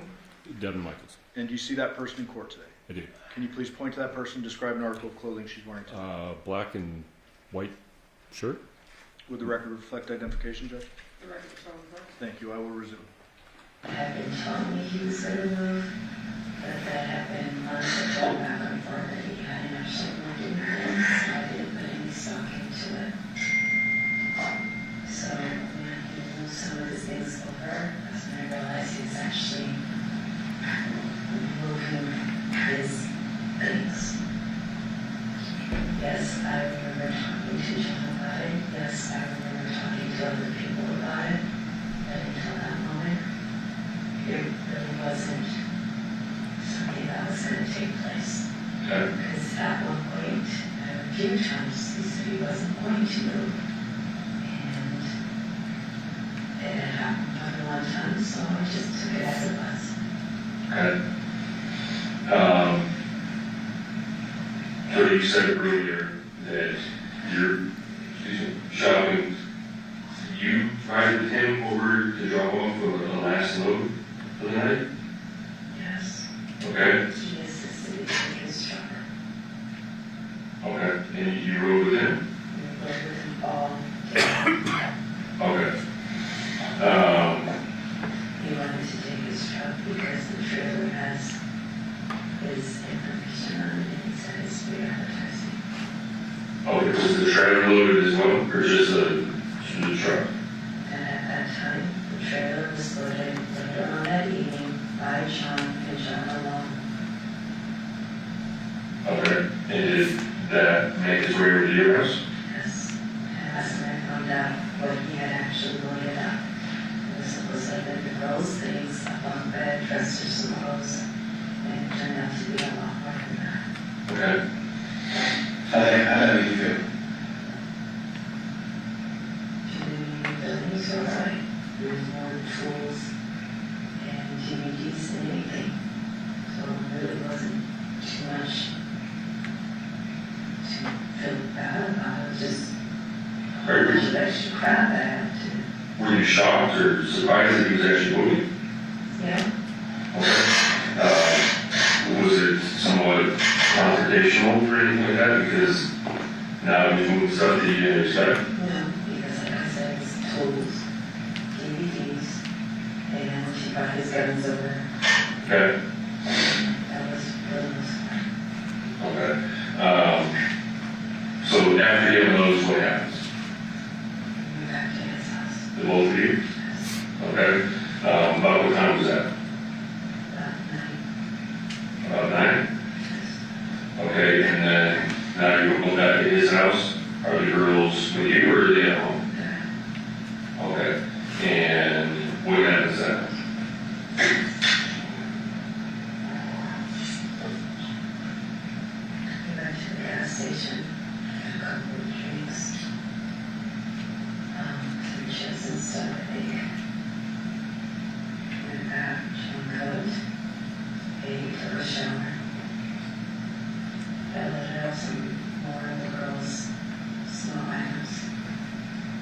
In what?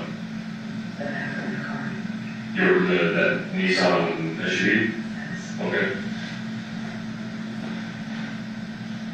I was at eating.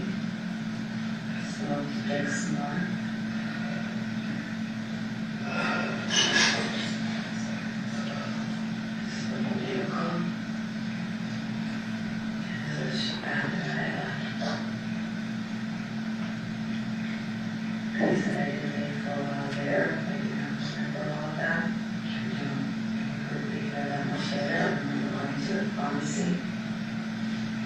After you left. Okay. Okay. So he wanted some sort of sexual encounter with you? That wasn't going to happen. I hit him. He was not dead. Okay. That's when the girl came down. I spoke with her. And I guess afterwards I left. Okay. Have you recently had a sexual intimate relationship with him? Recently? Well, within the past month, obviously he's moving back in, you were speaking, have He's you? asked me for sexual favors, yes, but no, we have not had intercourse, no. Okay. Well, because part of the reason we've been told otherwise by other people that he was telling other people that we do that. That's why we're trying to clarify some of this stuff. No, we have not had intercourse. Okay, have you done other things like cunnilingus, any type of foreplay or anything like that? The most he's had was a hand job. You two moving in together, was there a expectation that you were going to be in a relationship together? Or? Sure, he expected it, but he's quite aware that I'm not able to do anything. I was not trying to have sex with him. Okay. So he's asking for sex, you say no. As usual. Okay. And then from there, what happens? I gave him a back massage off his back. I mean, it's obviously you're quite a bit smaller than he is. How did you pop his back? He was laying on the ground and pushed it in, formed line, very solid, supposed to hold. Okay, so you're straddling his lower back area, something like that, or standing up, something? Okay, and you're just pushing his back, he was out. Okay, and where was that? In the bedroom or the? I'm sorry. On the floor of his room. The floor of his room? Okay. And then from there, what happens? He went to go smoke again. When he came back in, he was laying on his bed, and he had me rubbing his back. That's when I was rubbing his back, and that's when the yoga was coming down the stairs. So are you using anything? Like, How was he positioned on the bed when you were rubbing it back? Laying down and But how, like, is he up next to the headboard? Is he laying long ways? Is he laying opposite of the headboard? he's laying more towards the bottom of the bed. Okay, so let's do this. Have you draw the bed and show us, I stick figure, how he's laying on the bed. So that where's his head in that? Yeah. Okay, so I'm just gonna, for you, I'm just gonna say, that's the bed and this is the headboard, okay? So obviously, for headboard purposes, these would be pillows, this is where somebody would lay their head. So you drew a line across. Now, I want to put words in your mouth, so I want you to correct me if I say something that's wrong. He's laying across the bed, is that right? Okay. Which side would be his head? This side, so closest to the edge of the bed, or your left, laying on it, the right side. There's like a wall and like a makeshift closet on this side, right? So I'm just going to roll a circle for it. Is that correct? So he was laying this way. Where exactly were you while you were getting hit in the back? On this side. So you were on the bed? Yes. Between the headboard and him? Yes. So I'm going to draw the X for you. Does that sound about fair? Yes. Were you on top of him, kind of sitting on his butt, or? Pausing at 1601. Approach. Showing you states 12, sir. You recognize that? I do. What does that appear to be? A hand-drawn photo that was just depicted right there. I move for admission of that. Any objection to that? No objection. That would be admitted.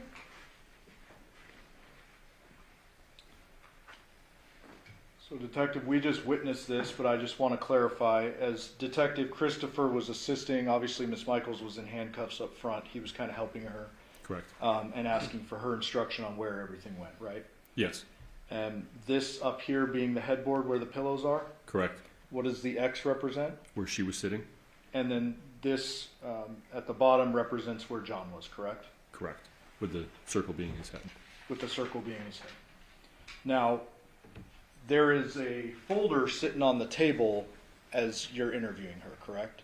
Yes. That folder was closed. Yes. That contained a couple of the photos of John dead, missing his head in the bed. Correct. Those were not shown to her prior to this drawing, correct?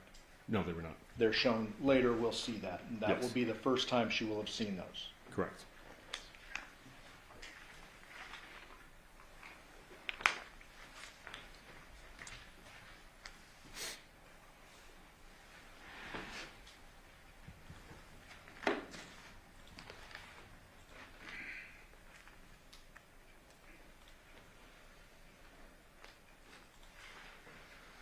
Resuming.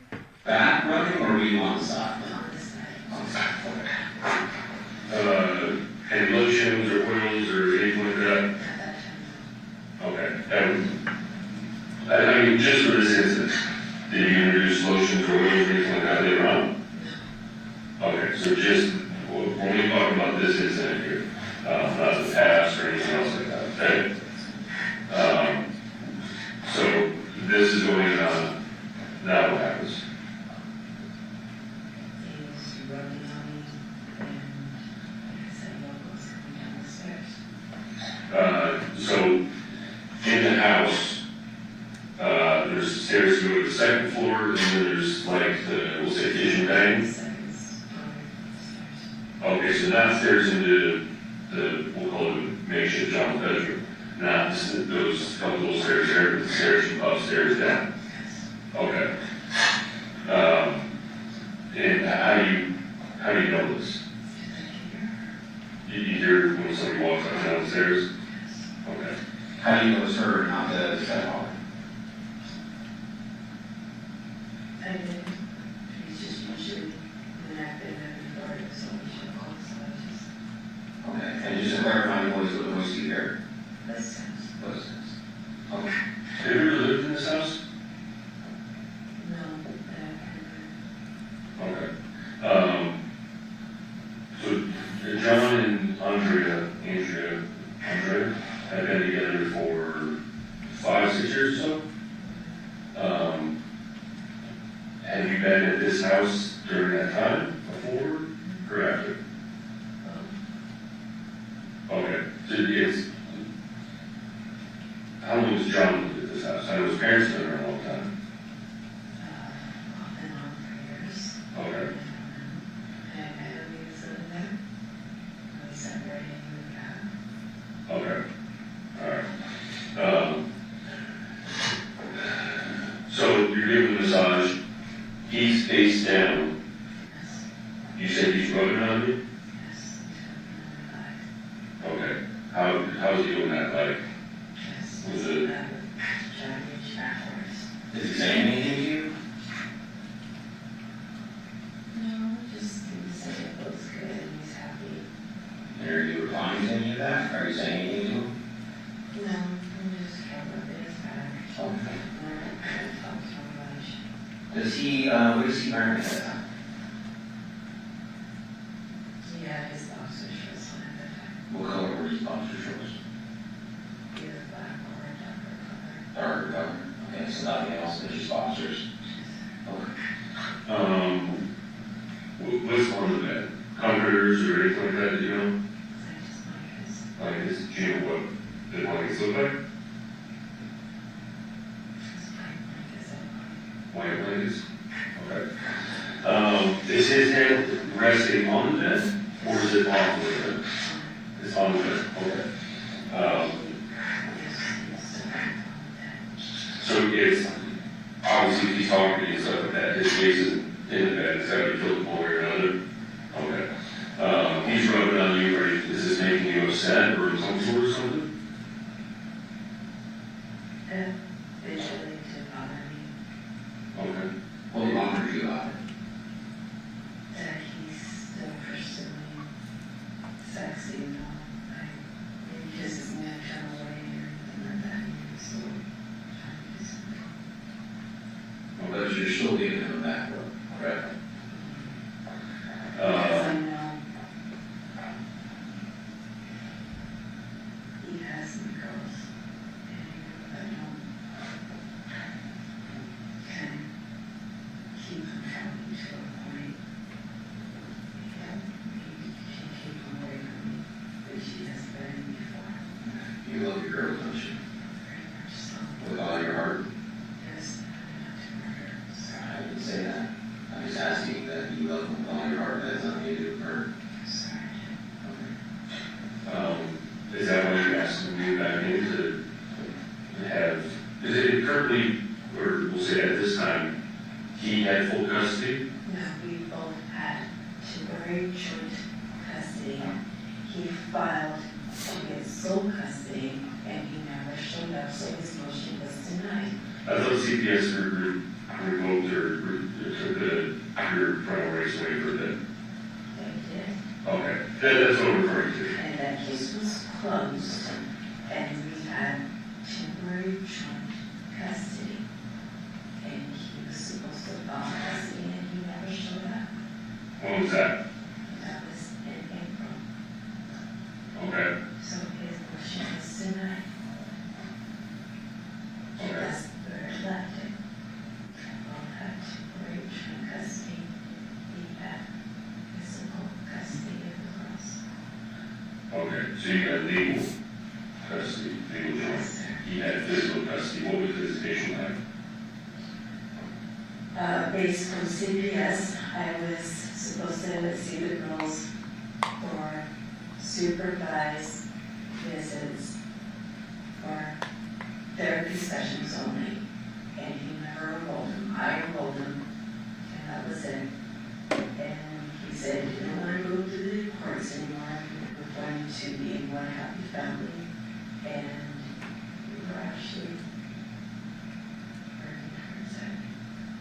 We were not perfect, but we were getting along. You kind of smirked a little bit while you were telling that story. What kind of brought that emotion out? Because when it was all said and done, when he needed something, I was helping him. No matter how much he did something, I was helping him. And everything said, thank you for helping me, thank you for helping me. And it's like, I was literally trying my best to put it back together in my family. Go back to your family or to your girl's side? Because my girls wanted everybody under one. It was like, Your girls? yes, sir. Not what you wanted. Understandable. So you said the CPS case was closed down Yes, sir. Back in February. back in February? Yes.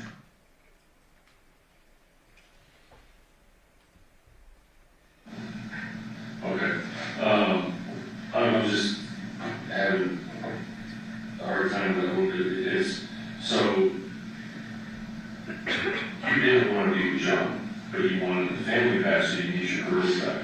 I didn't want to be in a physical, sexual relationship with John. Me hanging out with John was fine. We got along well enough for that. Like, we went on picnics together, we did all of the shopping together, we watched movies together. We got along just fine for that.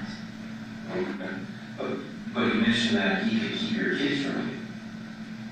How would he do that? Because he had the physical custody of them.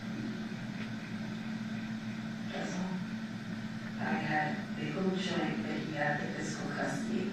So like on Father's Day, he got mad at everyone and said, "F this, go pack up the girl stuff, bring her back." So ultimately, he had the upper hand on you, So he's said yes. right? That's what He basically called the shots.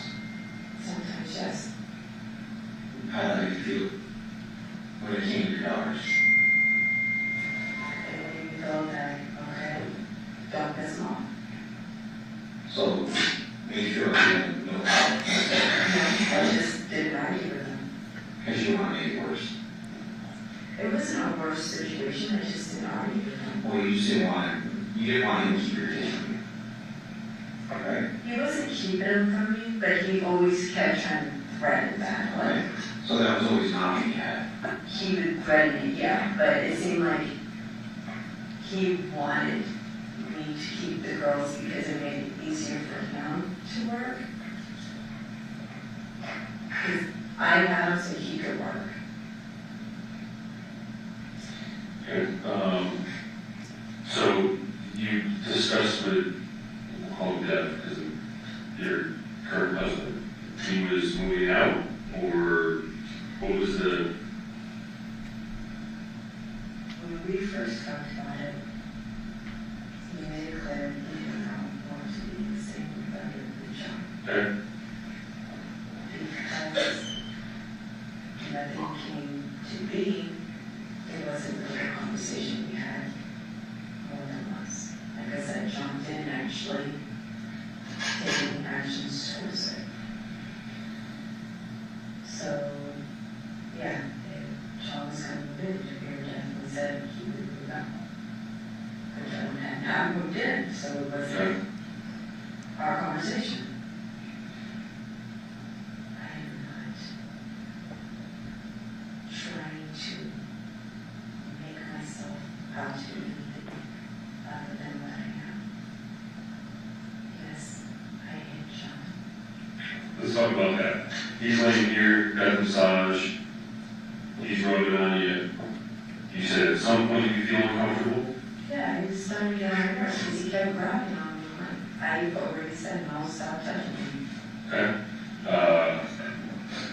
then what happens? I hit him, he stopped touching me. What did you do? Some staff thing that was on the fireplace. Okay, so the fireplace in the same room? Yes. So he's laying on the bed, you get off the bed, walk over to the fireplace. What do you grab? The staff. Oh, wow, sorry. I don't know what it's called. Describe it. It looks like a candle holder type thing. A candle holder? I don't know, it was square. It was, I can't make the shape. I don't know how to describe it. Okay, So, so is it, and how long is it? Are we talking short? Shorter than that? A little bit of this one, the inside of this. a little bit of your chair. Yeah, the Okay, inside. how thick? Okay. So about that. Yes. And same thickness throughout the length, is that correct? Started just have like a square, like a top and square, there's a lot. Okay, so is it the candle holder, something on the ground the candle sits on? Is that it? Something, that's what it looked like. Okay, and what color was it? Wooden color. Like black, or was it like a dark brown, or black? Did that have like black coating on it? I would say maybe a black color. Okay, and just out of the middle of the massage, you get up and you walk over to the fireplace. Does he say anything to you? Still raise the bed, did you say, hey, I'll be right back, don't move? You just got up and walked over. I got up and I walked back. Okay, and what happened after that? Where were you standing when you did it? I was sitting in the bed. In the same position? So you got back in the same position, just for clarification purposes. back where you originally gave it the back massage, between the headboard and the correct? Which direction was his head facing? So facing away from you. Okay. Where exactly did you hit him? Okay. So if he's facing away from you, I don't want to put words in your mouth, so if I say anything that's incorrect, please stop me and correct me. Okay? So he's facing away from you, say you hit him in the head. So if I'm facing away from you, did you hit him like in the ear, or at the top, or in the front, or in the back?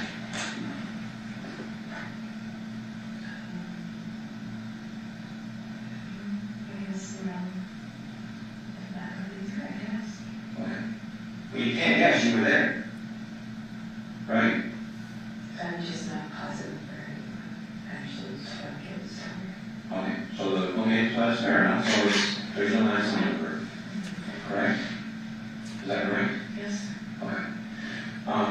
Is there light on like indication? So is there any ambient light whatsoever coming into the room, or is it just pitch dark? It's dark. It's dark. Okay. So how do you know what you grab when you walk over to the fireplace?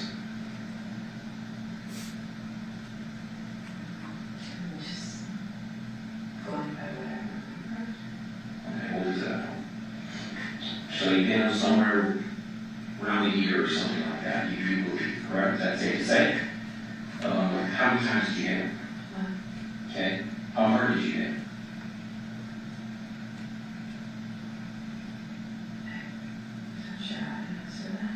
Okay, so As hard as you could, like, did you use all your hands?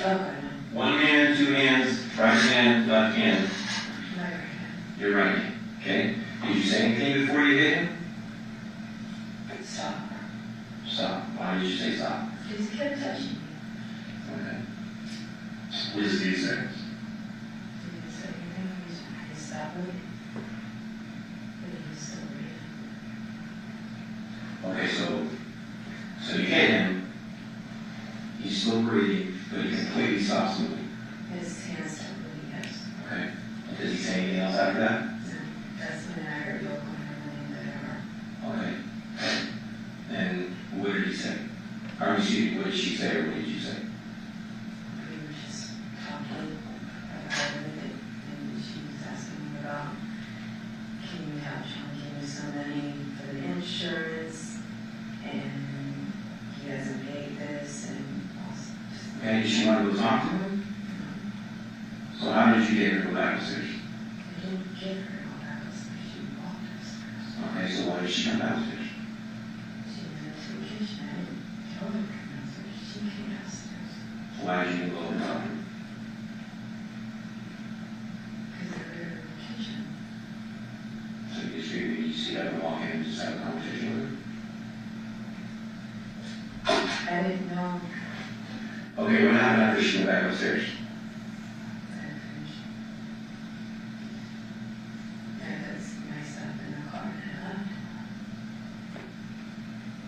You put what stuff in the car? Okay, where'd you have the bag?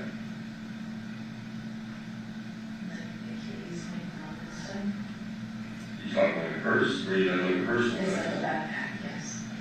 Like a purse. Okay, the line. Okay. I've seen your house, things are decorated and stuff. I think if you walked over and grabbed a candlestick or something that resembles a candlestick, you would understand what that is. Right? So, what did you actually grab? I don't know what it was, I said that's what it seems like, I don't know what you call it, because it wasn't in my house. Okay, so where did you do it? It was on the bed or on the floor. I don't know, I gotta have that. Okay. You didn't have that, so let's try again. Okay, this shit's about to get real. Okay? I'm going to explain something to you. There's about 40 years of law enforcement experience in this room right now. And that doesn't include you. Does that make sense?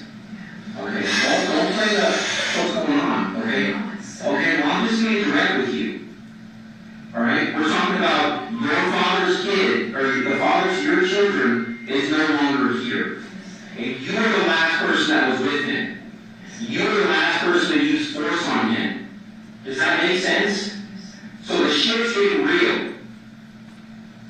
I'm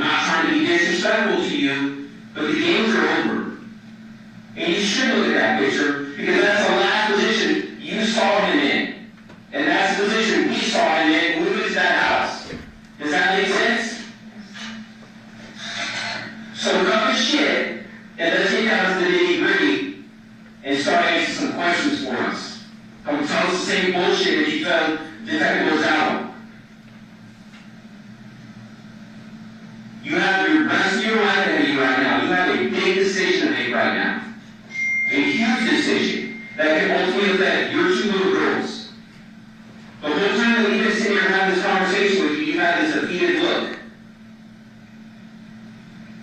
This can go one or 2 ways. When you write this report, we're going to say Devyn was non-remorseful, not even emotional. Sir, You don't have to call me sir, all right? We're beyond that, all right? I don't know your name. It's Rick Christopher, okay? My apologies, because I assumed that he introduced myself even though I wasn't in the room, all right? So as we move forward, my question to you before we even get into details is if there's no light in that room, you described something to me that you picked up. So there's only that was one thing. When you left, you took it with you, or you hid it, you saw it in light. So somehow there came light, and you saw an object. Because we know it was not on the bed, and we know it was not on the floor. So that's the stuff that I'm talking about. Does that make sense?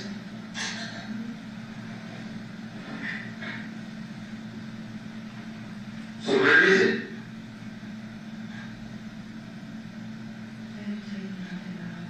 Okay, so where is it? Where did you put it? Where did you put it?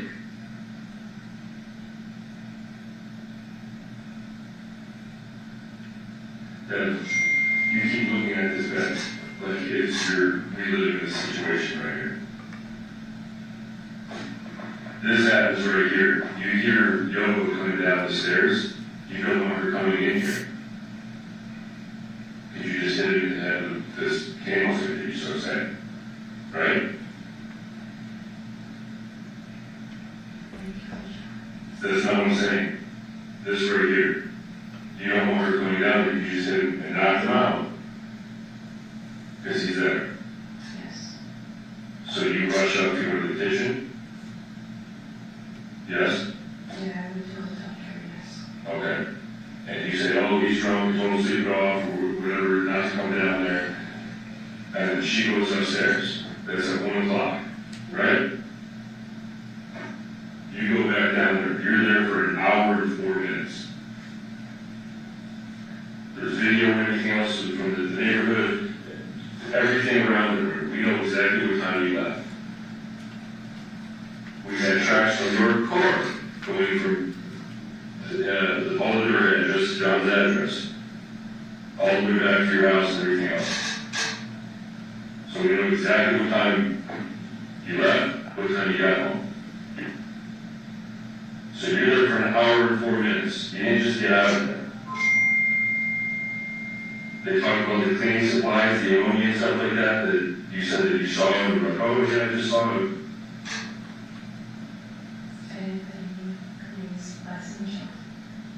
Okay, who is that? I don't know anything about cleaning supplies in John. She did ask me. I didn't know anything about that.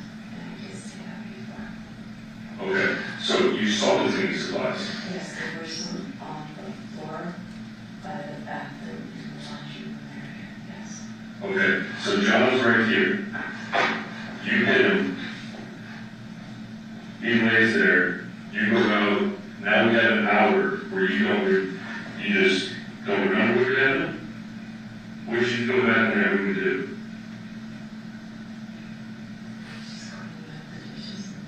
Cleaning up the dishes in his room.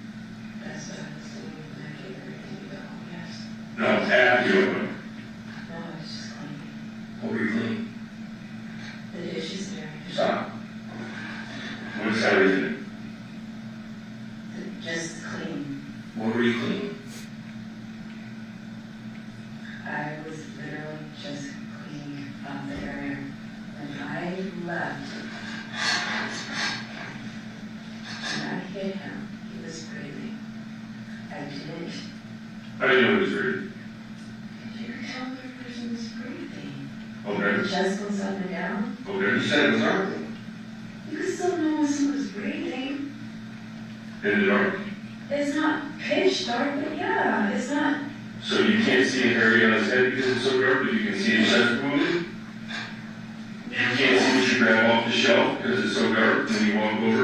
And then you can see him breathing? Yeah, you could see some person breathing. Your eyes can't adjust. Oh, then your eyes should have adjusted before a little bit, too. I just don't know the exact spot. Okay. You asked me, and I said I'm not So positive. right hand or left hand you use? Right, sir. Yes, Right. Okay, well, I'm just trying to verify, so I don't say that that's wrong. I already said I feel horrible about it, but I didn't remember. Why did you get it? To the place? Pain on you? She kept leaving me alone. Okay, you got up and walked away. Why did you get up and walk out? You could have left you on out there, right? Why did you say that? Okay. You got up, walked over there, and walked back, and you never said anything to you, or you attempted to get off the bed, right? It wasn't like that. What was it like?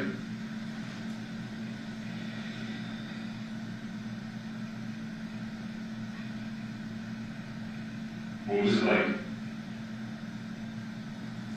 So, you mean to tell us you hit him in the head, right here, where you're showing this, and he doesn't move from there? Right, but I didn't take long because I wanted to make sure he was breathing. Okay, so you hang around for an hour and 4 Not an minutes. hour. I did not know I was there alone. Okay, it doesn't matter if you know it or not, you were there. You were there for an hour and 4 minutes, hanging around with somebody you just hit in the head to make sure that they're doing okay. Do you call an ambulance or anything? Do you go over physically touch him or check out or anything? Yes, I did touch him. Did he say anything to you? No, Why? because he was unconscious. Did you ever hear your ventilator? Still breathing person. Who was unconscious? From law enforcement to that. Don't look at it like it was a stupid question, it's a valid question. Did you roll him from his back to his frontal? How did you check on her? I just felt him and I felt he was breathing. Okay. But when I saw him, he was breathing, so I was like, okay, it's all right. Okay, so you're hanging out in this room for an hour. No, you aren't. Unless you're running around, going back inside and outside of the room, but that's what you're doing? Yeah. Okay, so describe to me what you're doing during this time, and don't say clean. I don't know. I just kept moving around. I just kept moving. Just kept moving around. Is it because you were in a panic? A little bit, yes. Understand? That was on you. Okay, why are you in a panic? I was afraid that I actually just hurt him and I didn't want to hurt him like that. Okay, let me ask you this, were you in a panic because you knew you hurt him and he was in severe life-threatening injuries? No, sir. No. I look at my eyes because I've been doing this too long to understand what went on. So it's fine. You didn't know him. Okay, explain. That, and then you would be the nicest person in the world, Okay. and then try to do everything you could to help him. Okay, so you have some resentment towards him. Yes, but it wasn't for me. It was for my daughters. There's going to be some dislike towards that person. I understand that. That's reality. I get that.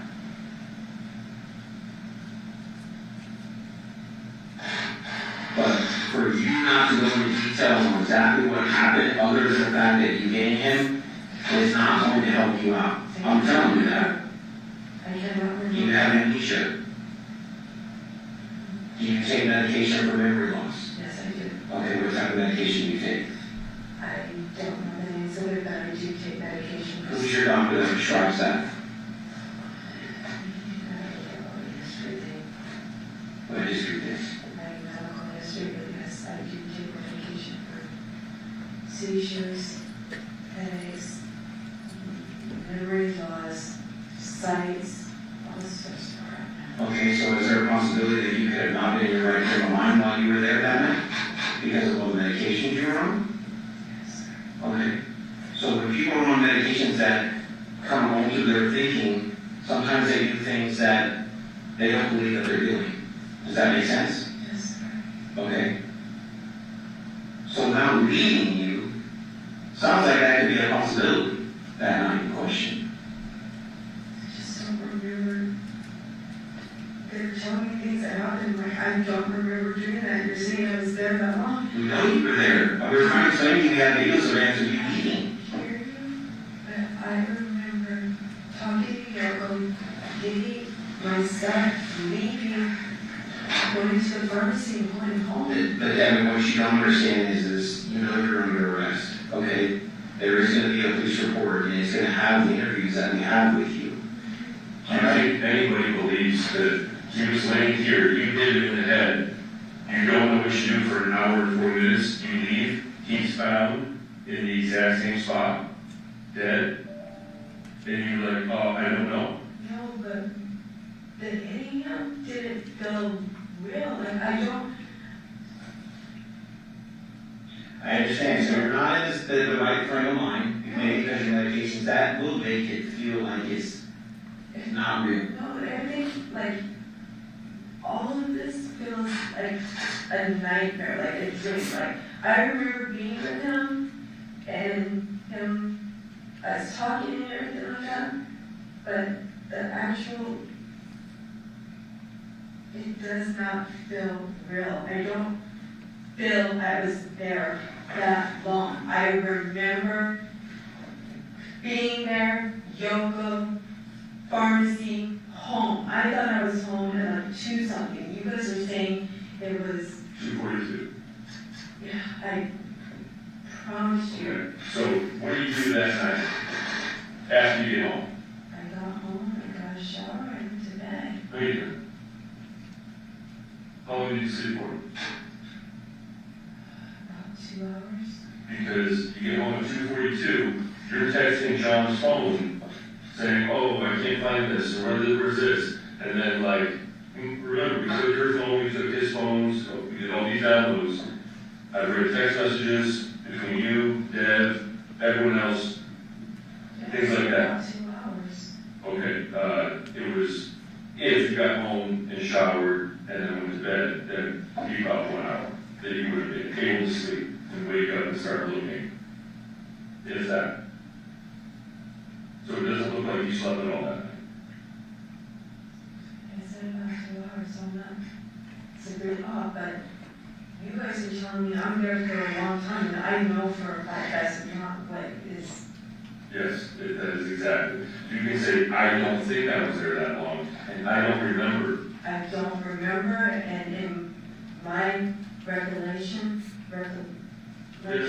it was not like that. I remember talking to Yoko, giving her the keys, picking up my stuff, and walking out the door. I picked up one more thing and left. I do not remember any of this. They told me, they asked me, where's his head? And until then, I didn't know anything about that. They're like, well, didn't Debbie ever tell you? No, Debbie didn't tell me anything about that.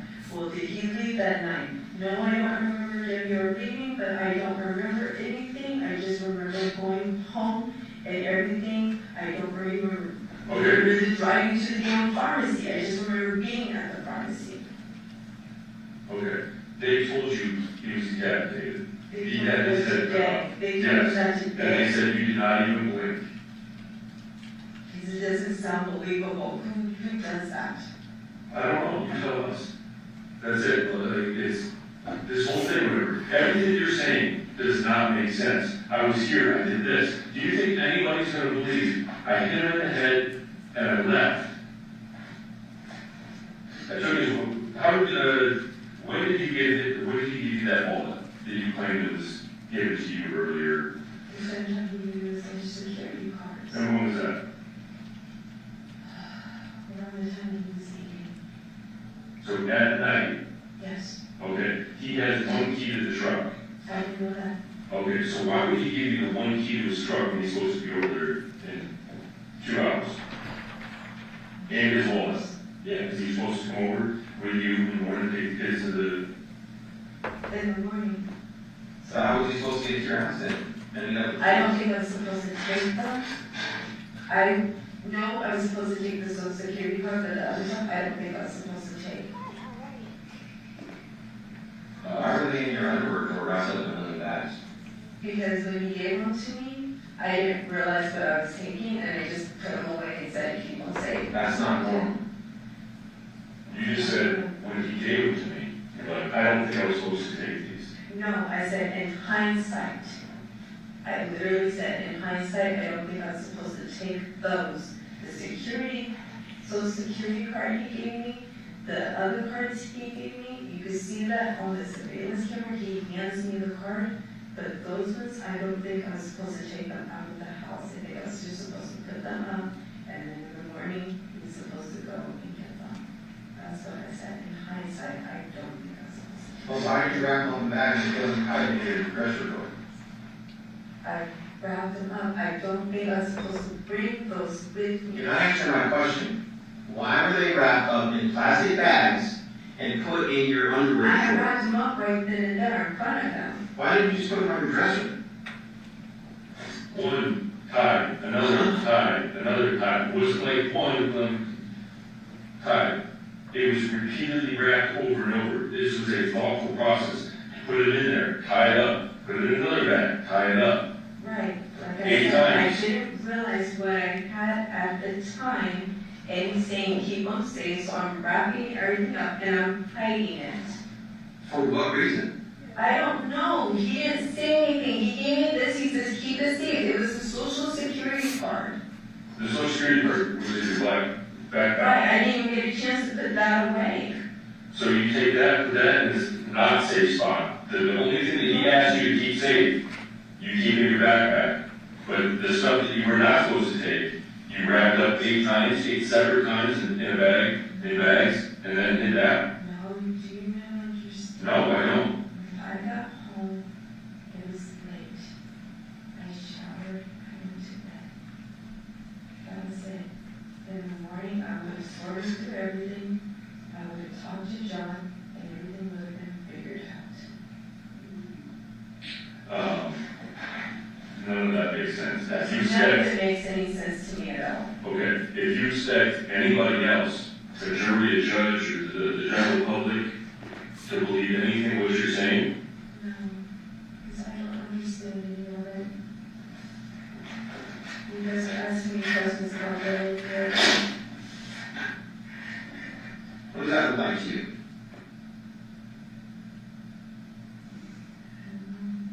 You don't know?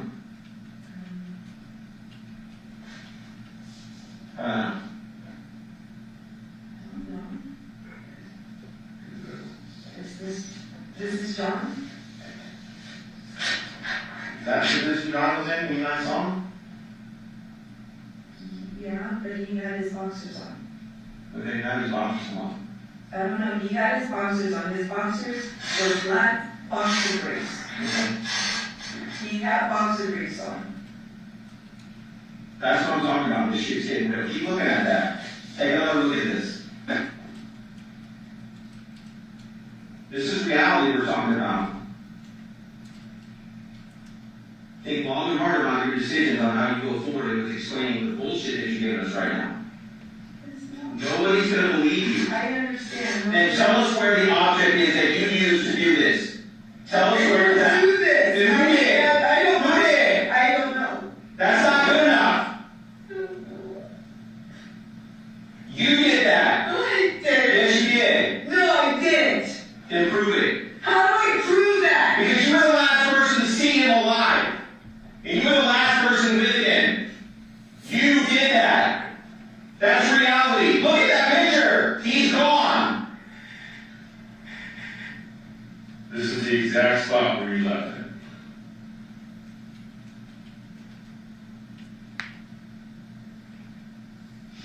What do you think people are going to see this, and what do you think they're going to think of you?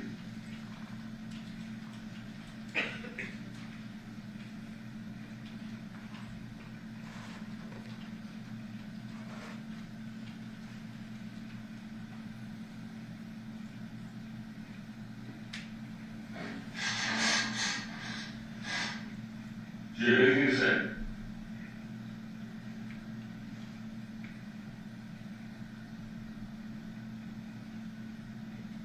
This has got to be eating you up. Holding this in has just got to be fucking eating you alive. You have to be going nuts. For the sake of your daughters, tell us where the weapon is at so we can recover it and there can be some closure for your two daughters when they grow up for the rest of their lives. You owe it to them. That is their father. You owe it to them.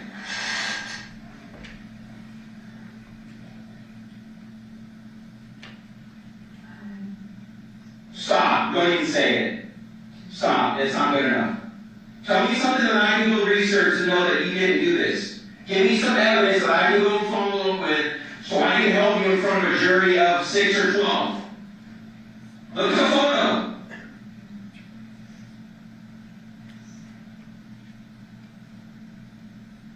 Your children will never see him again. Ever. And that's a choice that you decided. You decided for them.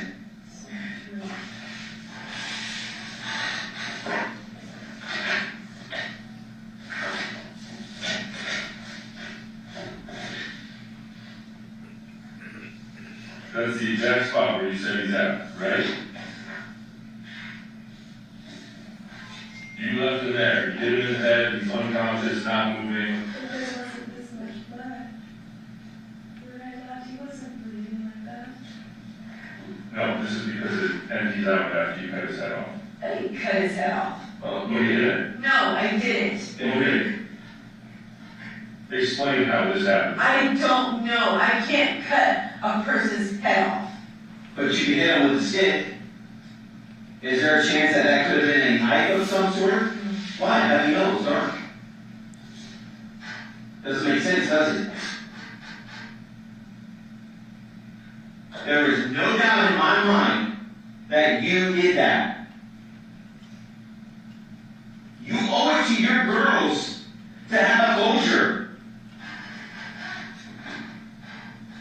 We want to know where the object is that you used to do this. Where is the object? Tell us where the object is at right now so we can start working closure for your daughters.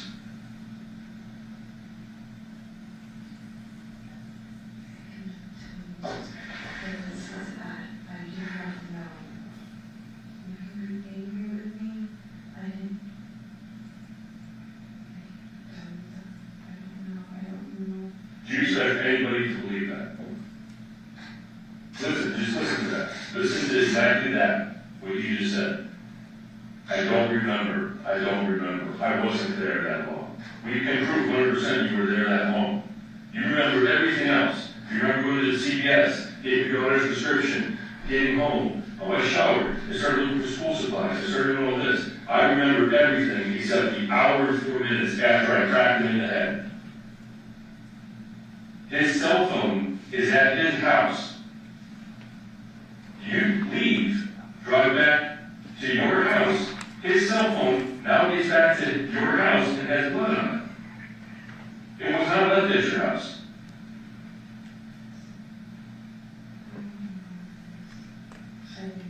Conveniently. No.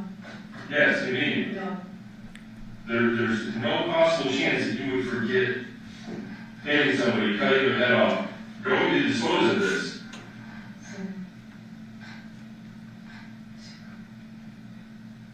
Fathom doing that. Hitting a person is one thing, Yeah, it is. but to do this is something completely different.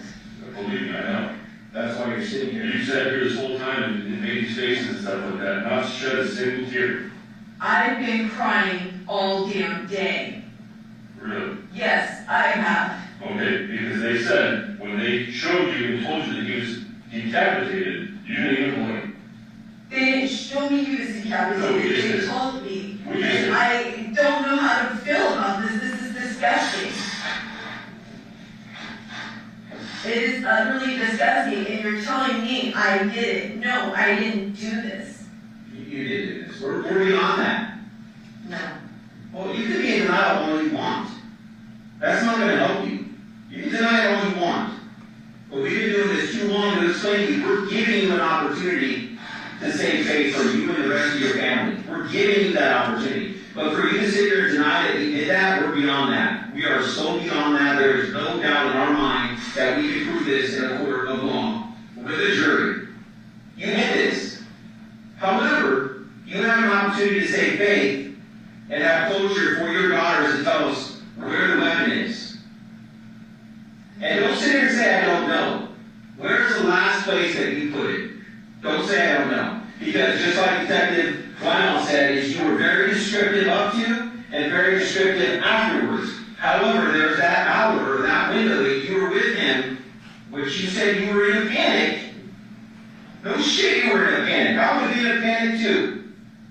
You remember what you did, so tell us what you did.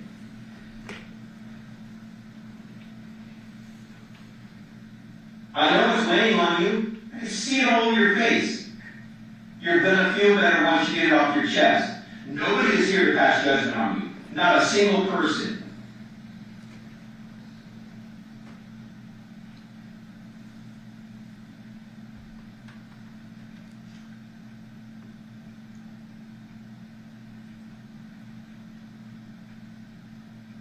You had to stop staring at that picture since we put it down. Okay? And I know whoever you're praying to is telling you to do the right thing and tell us what we're asking. Tell us the answer to it. You're going to feel better. I'm telling you right now. You're going to feel better. And you can start to have closure and you can start moving on. Because that is the right thing to do. And you know it's the right thing to do. I know you know that. I know you're a good person. There has to be a reason why it's happened. And if you could explain that, it'd be a lot better off for you.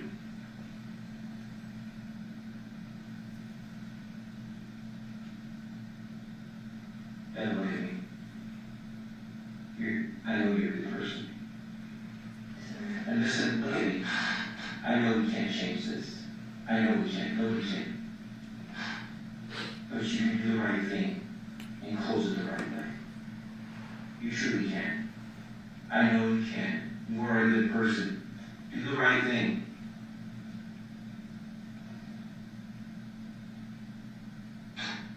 Is this how you want your girls to remember you? Or do you want to have a reason, an explanation on why it happened?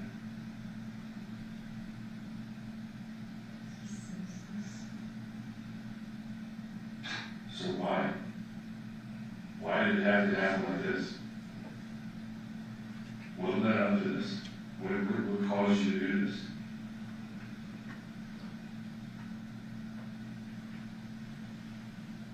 Did something escalate in this room, or is this room passed, or what? Why did this happen?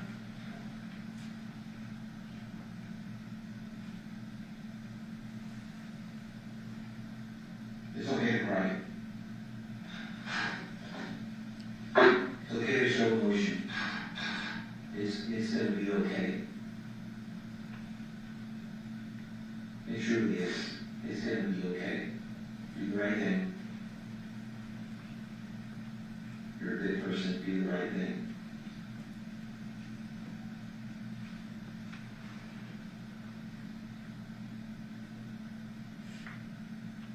We're going to get through this together. We're not against you by no means. We're going to get through this together, but you have to help us. You have to help us, allow you to help you. You're a good person, Devyn. I'm telling you, I know you are. You're not a monster. You're not a bad person. But you need to start doing the right thing right now.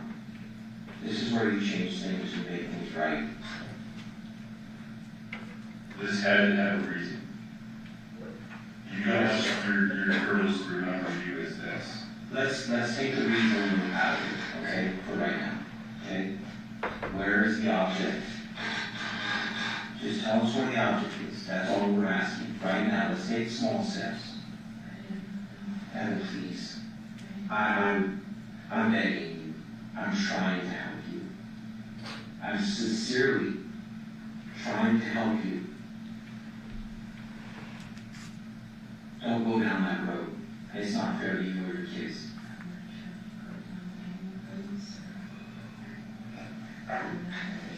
No, I understand. I understand, but you're not allowing us to go through this together. You put up this wall when you're in denial. This is reality, as I said before. This is not going away. But you have an opportunity right now to make things right for yourself. To start moving in a right direction. You start to have an opportunity for closure for his parents, for your children.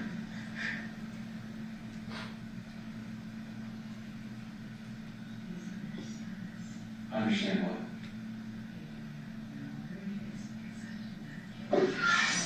Lord, this is simply amazing. In my 22-year career, this is amazing to hear you sit here and say that. Listen. Maybe it's because I didn't get rid of it. Are your fingerprints or DNA going to be on either one of those bottles? Why not? Let me guess, you don't remember. That one, I don't remember. Well, where would you move these from? It was in the hallway in the lane. This is the hallway right here. Right, but it's like laying in the hallway in the lane. That's what these are. They're laying in the hallway. Right there. I set it up, and it was completely full. So these are tipped over, laying right where they're at. You walk over and set it up, and then leave, and not set that one up? Yeah, but that was like hours and earlier in the day. What was hours earlier in the day? Like, maybe 6, 7 in the evening, earlier in the day. So these are sitting there all day long? No. Yes, these are there the next morning. You just claimed that these are in the hallway in the way. They're in the same spot where you just said. Right, but it was not like that. Well, I'm not sure where it exactly is. Okay. So, you got this same bottle over at your house? No, you don't? What is this? So you don't even know what it is, you're saying no? Soft rub? Soft rub? Yeah. So you said no. You don't have that at your house? Sit on top of your washing machine. That is? Yeah.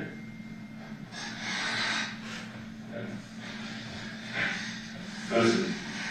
Wait, that That's belong to you because it is, I don't know, it's no, listen, you can sit here and say, you think that you're smarter than me. no, I don't think I'm smarter than anybody, but I didn't do this. It's only because I have the same cleaning. No. The cell phone that you take, you have to take the cell phone from his house back to your house after he's dead. Is this blood on it? His wallet, his keys, things that you're not supposed to have wrapped up in a bag 8 times, shoved in your underwear drawer. You're the last person to see him. You're the last person to physically assault him. Hit him in the head. He's in the exact same spot. You remember everything from him handing you debit cards and EBT cards and which specific gas station and this and that and going to CVS to get your daughter's this and the school and he's supposed to be here at 5 a.m. or whatever time to go do all this stuff with the take him to school and this and that. Whatever. Did your girls go to school that day? Why not? Because your kids aren't registered for school? Because your kids aren't registered for school? Why does he have to register them? No. Both parents don't have to register them. And generally you don't go to school to drop the kids off at school on the very first day of school to register them. Yes, John was supposed to. Okay, so all of this stuff. And then the only thing that you don't remember is the time that you were denying that you're at the house, where 100% you were there for an hour and 4 minutes, running around the room that you can't explain.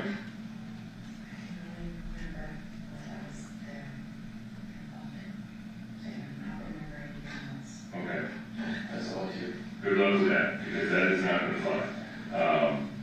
But I think we're done. Absolutely. And your girls are definitely going to take you because you can't even have the audacity to give them closure. Shame on you. That's terrible. Get out of here, I'll trust me of this! Oh, so there's some, I didn't do it!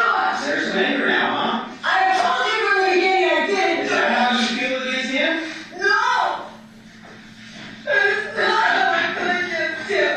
I think you're just upset that you got confidence and. No? No. Personally, I think that you weren't expecting him to move into your house so soon, so you had to go over to the house.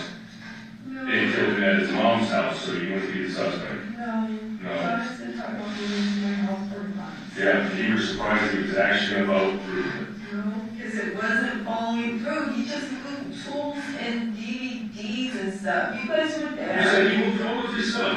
Tools and DVDs. I didn't say he moved all this stuff. I said he moved a whole bunch of crap. Okay. You want to get somebody to transport and hang out? Let me see my extras right here. Okay.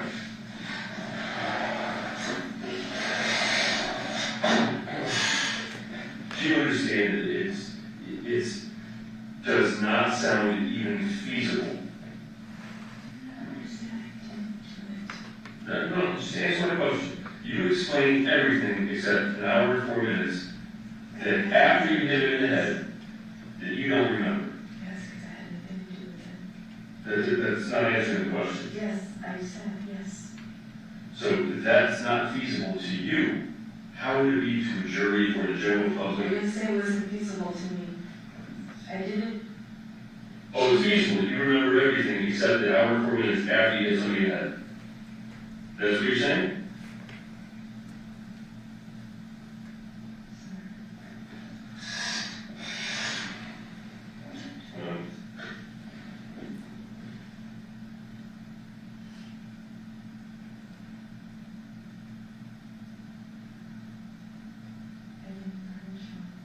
You can. I didn't chop off his head. So I can say it over and over again. And I will continue to say it. I didn't say that from the beginning. Well, you have to have something for the hour and 4 minutes where he was murdered, that you were in the house. That's it. But that's the only time that you don't remember. I didn't know I was there that long. It doesn't matter if you don't. But that's what I'm saying. I don't remember being there that long. I didn't know I left. Okay, so is it possible you did it? You don't remember? Yes, sir. It is very possible. Okay, how? Have you had moments in the past where you've Yes. done stuff where Yes. it's happened? Yes, there's things in my past where I cannot remember. And yes, I have talked to my doctor about it. Yes, they're trying to figure out what's going on with me. Yes. Okay, you don't have to tell me if you don't want to, but what is wrong with you that you say that I you're trying don't to be know. diagnosed? They're testing me now. I think yesterday, for whatever reason, my brain tingled and I blacked out. And I literally have it on documentation from the doctor, and they're trying to figure out what's going on with me. Okay, do you take Xanax or benzos or anything like that? I have a whole bunch of pills. Okay. And I don't know what they are because they're about 20 different syllables, and I don't know, but I didn't do this. I know Have you ever been diagnosed with mental illness or no. no? They were just testing me for everything. I just did an MRI, an EEG. They were doing a whole bunch of other tests. But yes, the last thing that has happened to me, I remember my brain starts tingling, and then I would wake up. I don't remember doing any of this. I know I don't remember being there that damn long. I remember getting my daughter's medication. I remember being home. I don't remember even hitting him like that. I know he was pissing me off, so I hit him, but it wasn't anything where he was dead. He was breathing. He definitely had his head on him. You guys are trying to say I did all this stuff. I did not. You don't remember, is what you're saying. You don't remember doing any of this. That's it. There's a possibility you did, but you don't remember because you were blacked out. I'm not an evil person. You guys are telling me that I did all these things, and I'm like,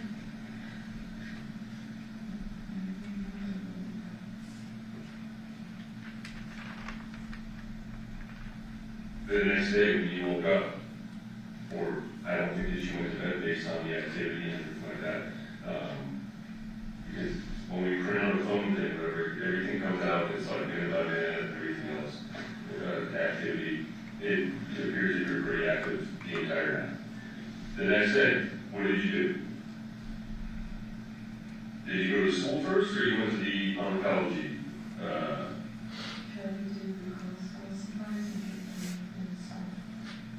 So you drove to the school?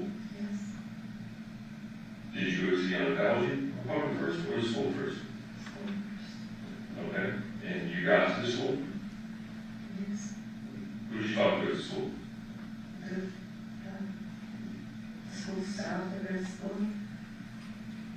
And they said I can register, I had to turn in some paperwork. Okay.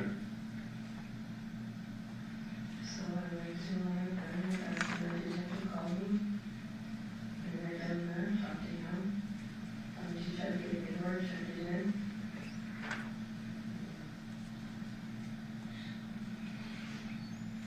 So we're working on all of this stuff. Obviously, it's whatever, but video surveillance from the school, video surveillance from the oncology place, all of this stuff, we have tons and tons. You told us like, hey, we stopped here at this gas station, so we spend the time, we go out there. Detective, is that when your video storage ran out? It was. All right, Steve, before you move on, you just say, I'll take a brief recess. Yes, ma'am. And then the rest of this will take us through the rest of the day. During this recess, you must not discuss or communicate with anyone, including fellow jurors, in any way regarding this case or its case, either by voice, phone, email, text, internet, or other means of communication or social media. You must not read, watch, listen to news or media accounts or commentary about the case. You must not do any research, such as consulting dictionary, using the internet, or using reference materials. You must not make any investigation, testify in the case, recreate any aspect of the case, or in any other way investigate or learn about the case on your own. You must not form or express anything regarding this case until it's finally submitted to you. Ladies and gentlemen, 3:45 will be a recess at 1 o'clock. All rise for the jury.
Can we approach Judge real quick?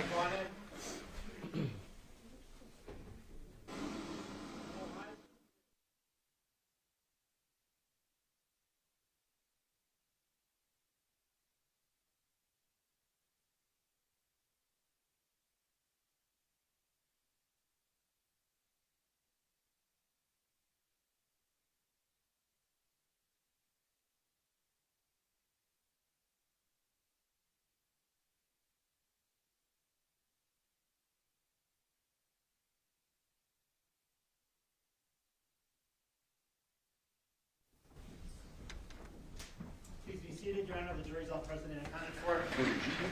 We are back on the record in C-37723, Montana State Department versus Devyn Michaels. And the record reflects that Ms. Michaels is present and the lawyer is present on behalf of the state. We will require speakers to presence of our jury. Yes, Your Honor. Yes, Your Honor. State, you may resume your question. And Detective, you indicated you had the backup recorder going. Correct. I'm going to just play the audio, hopefully around the same time where we just left off.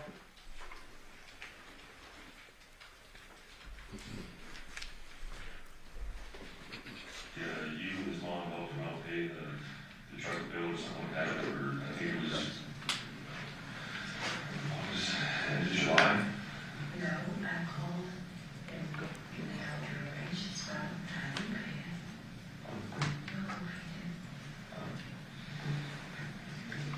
it. Obviously, he's got some money issues and not really contributing a lot. It seems like what he really contributed was with the EBT card. I apologize, Detective. I'm going to have to back up a couple minutes there.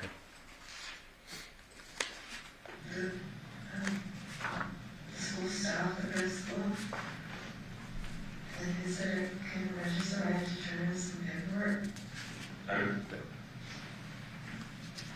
So when I went to my appointment, that's when the detective called me.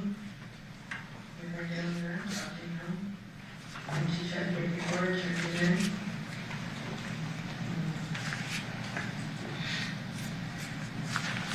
So we're working on all of this stuff. Obviously, it's whatever, but video surveillance from the school, video surveillance from the oncology place, all of this stuff, we have tons and tons. He told us, like, hey, we stopped here at this gas station. So we spend the time, we go out there, we get video surveillance from that place.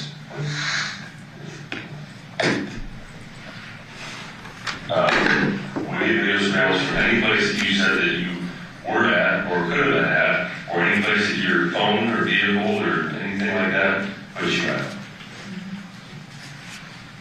We have video surveillance from the entire neighborhood. Streets along the way, in and out, and everything else like that. Nothing says anybody else did it.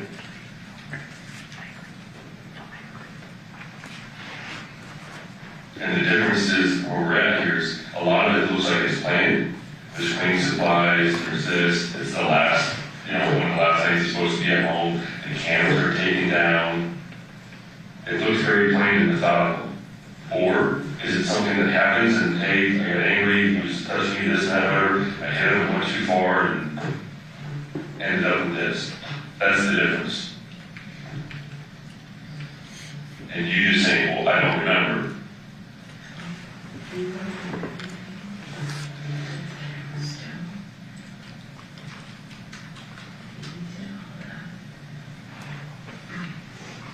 So you and Dad, Detective, that was very soft there.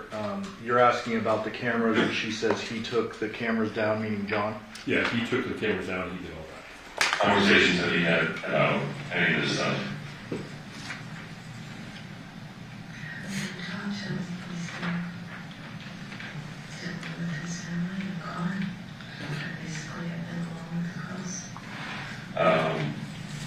You seem to be a very emotionally dependent person based on the conversations between you two. Would you characterize yourself like that, or is that, you don't feel like that? Because everything's very, it seems like there's an issue with the intimacy or something, and then I hate you out, you're cheating on me, you're this, that, the woman had sex with me, and then like a day later, hey, grab me 2 beers and a vape from the store. Okay, see you at home. When you coming home? I hate you, I hate you, I hate you. Liar, liar, cheater, cheater. It's a very up and down.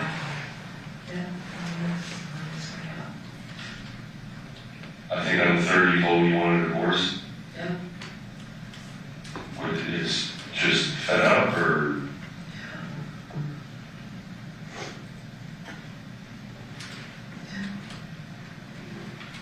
I don't know what your financial situation is, but I'm assuming he pays some money. That's why it wasn't really a big thing for John, But John doesn't really have money to pay anything, right? Yeah, he said he was going to try to help. I'm trying to, but obviously, like, you just had to help him out with some money with his mom, right? You and his mom didn't give him some money? Well, he told somebody, you and his mom helped him out pay the truck bill or something like that for, I think it was end of July. No, I called and we held the arrangements from him, and I didn't pay him. Uncle paid him. Obviously, he's got some money issues and not really contributing a lot, it seems like. I think what he really contributed was with the EBT card. Yes. But you can't really pay bills on the EBT card.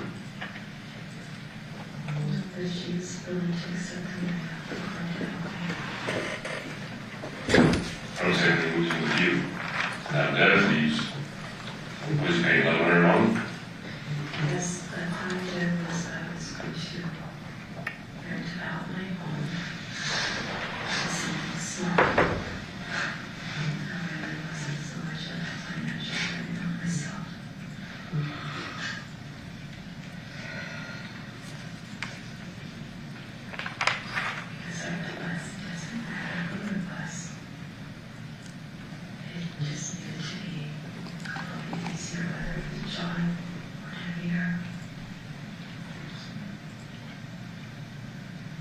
Was it the ear thing to like try to get back at John, or how did that come about?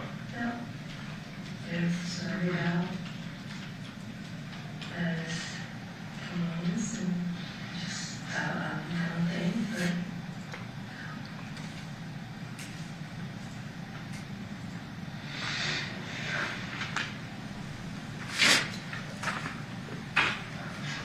Did he have any sort of relationship with his dad towards the end? Did he ever go over to the house or anything like that?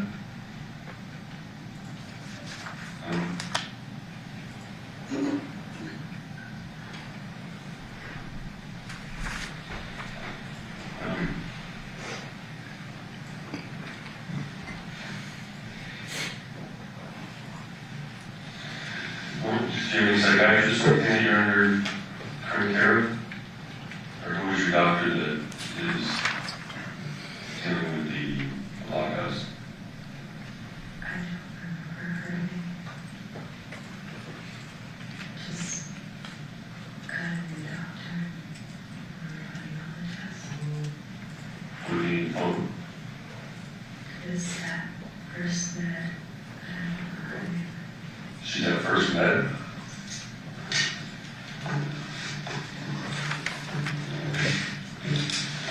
I just started talking to her, so What was that? 2 months ago. 2 months ago? Like, you actually had an appointment and stuff, or? Yeah, she's the one that set the neurology appointments and everything. So was she like family care?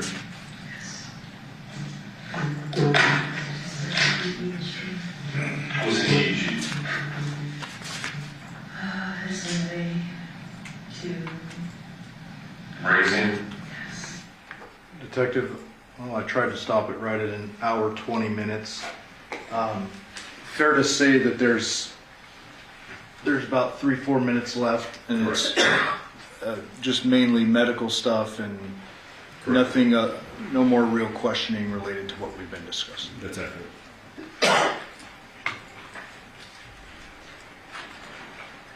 Judge, I will pass the witness at this time. Okay. Cross? Yes, thank you.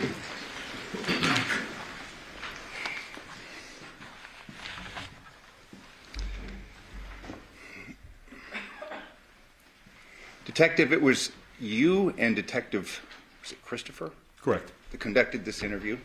Yes. Fair to say it was a fairly confrontational interview. Fair to say yes.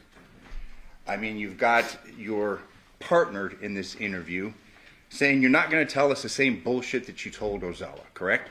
Correct. You've been trained in interview techniques, correct? Yes.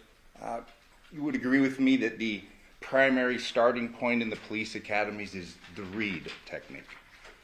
I don't know about the police academy, but I've heard of it. You've heard of it. Is Correct. there another named technique that you were taught through the course of your training as a detective and a police officer? Open-ended questions. I believe the read technique's more of a structured course technique where you rely on rapport more in the beginning. You would agree with me that when you sat down and you began your interview, you were convinced that she had committed the crime. Correct. Your partner was convinced that she had committed the crime. Correct. You would agree with me through this process and up until this time that we heard this interview, which started, was it at 6:54 p.m.? Yes. You and everyone else involved basically reached the conclusion that she was the guilty party, correct? Yes. So you'd agree with me that you went in there not necessarily with a motive to find out information, but to get her to confess to the crime, correct? We were trying to confront her on the evidence that we had that she was not admitting to. I mean, there's relationships about her daughters, threats concerning her daughters, correct? If you want to see your daughters, think questions along those lines, correct? No. We listened to them. It was brought up, her daughters, correct? Her daughters, but we never threatened that she wanted to see her daughters. That she needs to cooperate, that she needs to give up information, correct? And it's clear in the video. The daughters, the theme of the daughters was employed to try and get her to confess to a crime, correct? To admit to the evidence that we were confronting her on. Beginning of the interview, she's sitting there, she's already been cuffed, correct? Correct, she was under arrest. You had said at the very beginning of you, I know it's been a long day, correct? Yes. You had made reference to her with a defeated look, correct? I believe that was Detective Christopher, but yes, that was brought up. You were both in there, correct? Yes.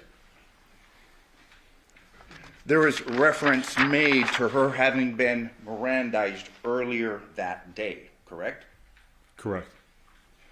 There was also reference made to where she had been told earlier that day that Johnathan had been decapitated, correct? Correct. She was being confronted with evidence that things that you knew in an attempt to get her to capitulate and to admit to having done something wrong. Fair to say? Correct.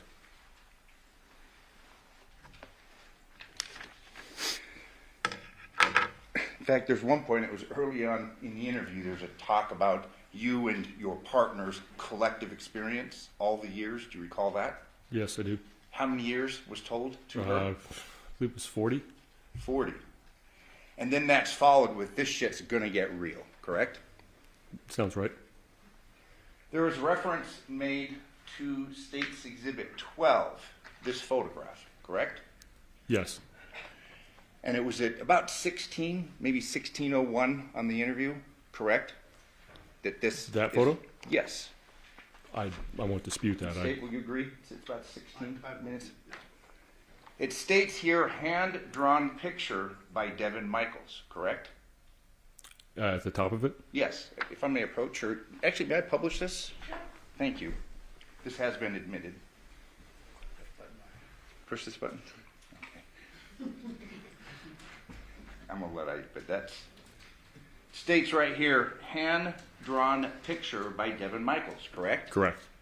But we can see in the interview, she just draws one straight line, correct? Yes. The rest of these, the elements to this, the head, the bed, the pillows, the headboard, that's supplied after she's drawn a straight line, correct? Yes. So it wasn't a hand-drawn picture by Devyn Michaels. It was simply a line drawn by Devyn Michaels, correct? Detective Christopher assisted her because she was obviously struggling with in the handcuffs. Well, you say he assisted her. He drew this whole thing, didn't he? Yeah, based on what she said, yes. And the video will speak for itself. She draws a line, and then he fills in the rest of this, correct?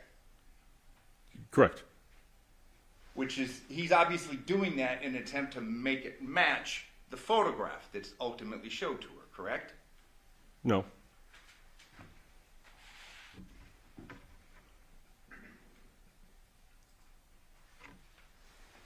You'd agree with me that, well, and you're a police officer, but people get nervous when they speak to cops, correct? Yes. People get nervous when they get pulled over for a mere traffic ticket, correct? Absolutely. I mean, you'll agree with me that through your experience as a detective, sometimes people break down, correct? Yes. They may say things that they didn't necessarily do. Is that fair to say? And Yes. you know where I'm going with this, but isn't Yep. that right? Yep. She had been interviewed multiple times prior to your interview, correct? Correct. We've heard them. There's been multiple interviews, correct? Yes. There's been multiple denials presented to her in reference to having committed a crime, correct? Yes. But nonetheless, you and other members of law enforcement keep returning and speaking to her, correct? Yes. And that's done with the intent of eliciting some sort of a damaging admission. Fair to say? It would, yes.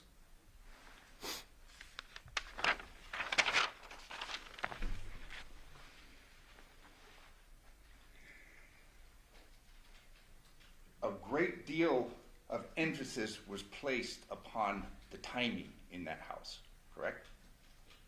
The hour, is that what you're referring to? Yeah. Yes. Yeah, you keep talking about an hour and 4 minutes. Correct. Over and over and over again, correct? Yes. We've heard testimony from a person that's a pretty, Yoko, pretty into time, that she came down to clean about 1 a.m., all right? Yes. And she testified that she spoke to Devyn for about 15 minutes, all right? Okay, I didn't know the length of time, but I knew that they met in the kitchen at 1 o'clock.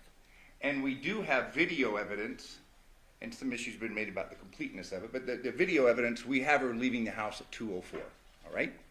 Yes. So we're not really talking about an hour and 4 minutes, we're talking about 49 minutes, correct? Okay. Much less time, correct? Not considerably, but yes, less. She had told you that she was cleaning things up when Yoko was there, correct? Dishes that she handed to Yoko. And if I told you that we have testimony from Yoko that there was dishes, alcohol bottles, things of that nature, you'd have no reason to disagree, correct? Correct.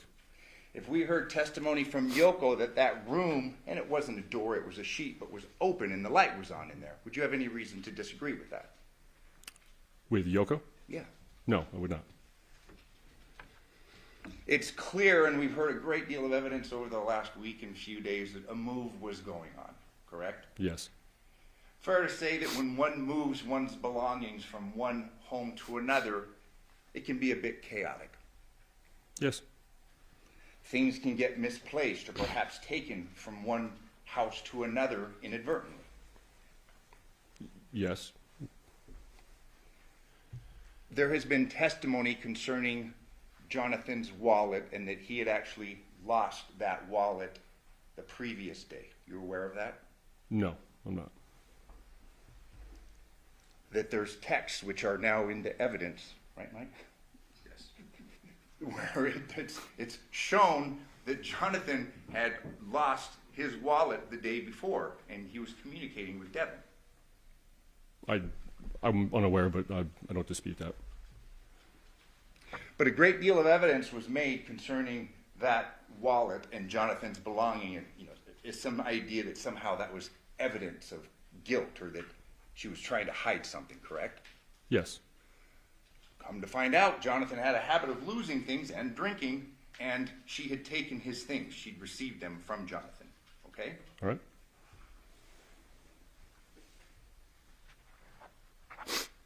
There's been evidence concerning the phone that was taken. Johnathan's phone, okay? Yes. There was never a statement by her, I took his phone on purpose, correct? No, I don't believe she ever said anything like that. Fair to say that, she arrived home at 2:42? That sounds right. And I'm just talking about from the 6th to 7th right now, so I won't have to keep saying Yes, the date. I But understood. you agree with me, it's reasonable to believe that maybe someone may take someone's phone by accident. Fair to say? Possibly. Someone may take another's keys, either by accident or on purpose, if that person's been drinking. Reasonable? It's happened before, I assume. And if I were to tell you that there are a number of texts from Yoko, who was living with Johnathan up until the time of his move, and there was a lot of concerns that Yoko had about his drinking and driving, would you have any reason to disagree with me? I have no knowledge of that, but I would not disagree. You'd agree with me that it's got to be a pretty stressful situation to be arrested for the murder of somebody. Yes. And she had been arrested and handcuffed prior to your interviewing her, correct? Yes. She had cooperated and given multiple statements to law enforcement, correct? Yes.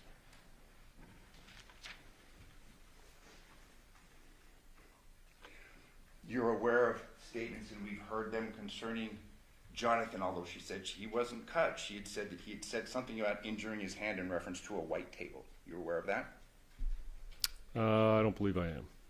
White table was found at her place. They had moved it. Aware of that? I don't believe I am. Okay. You'd agree with me, people can injure themselves moving. Yes. Common sense. Yes.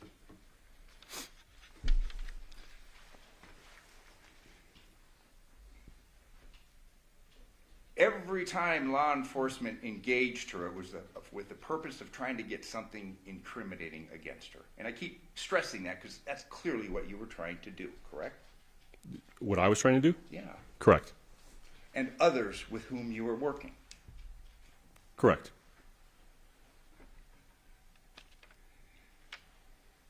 You'd asked her about what Johnathan was wearing when she left, correct? Yes. And she said he was wearing boxer shorts, boxers, correct? She did. She stayed consistent with that, correct? Yes. But you had a photo, and it's been evidence that the boxer shorts were gone, correct? Yes. That's what she honed in on the picture. She noticed, yeah. He had boxer shorts on when I left, correct? Yes.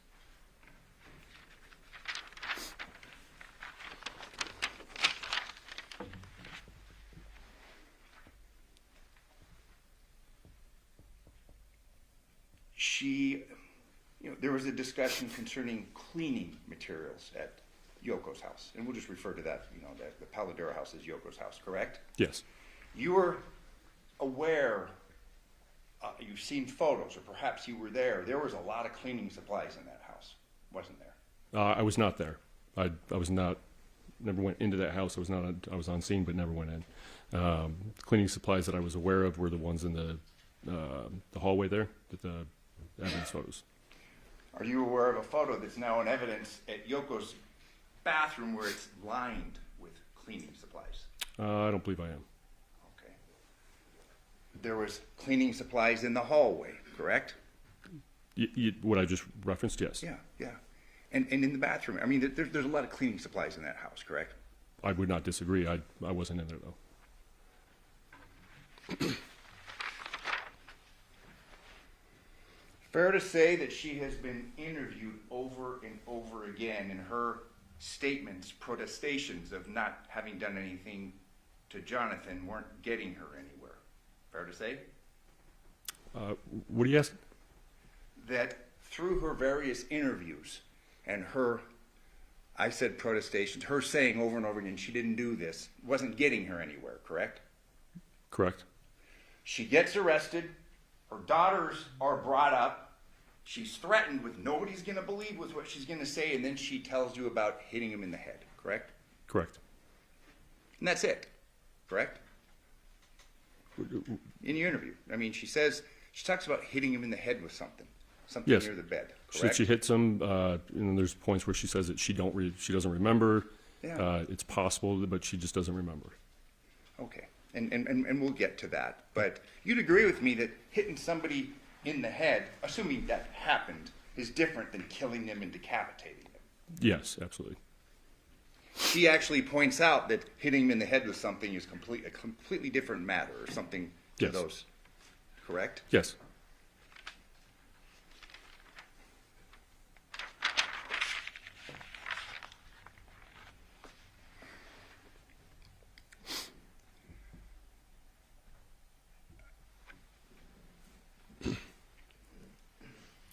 An object that Johnathan may or may have been hit in the head with was not recovered, correct?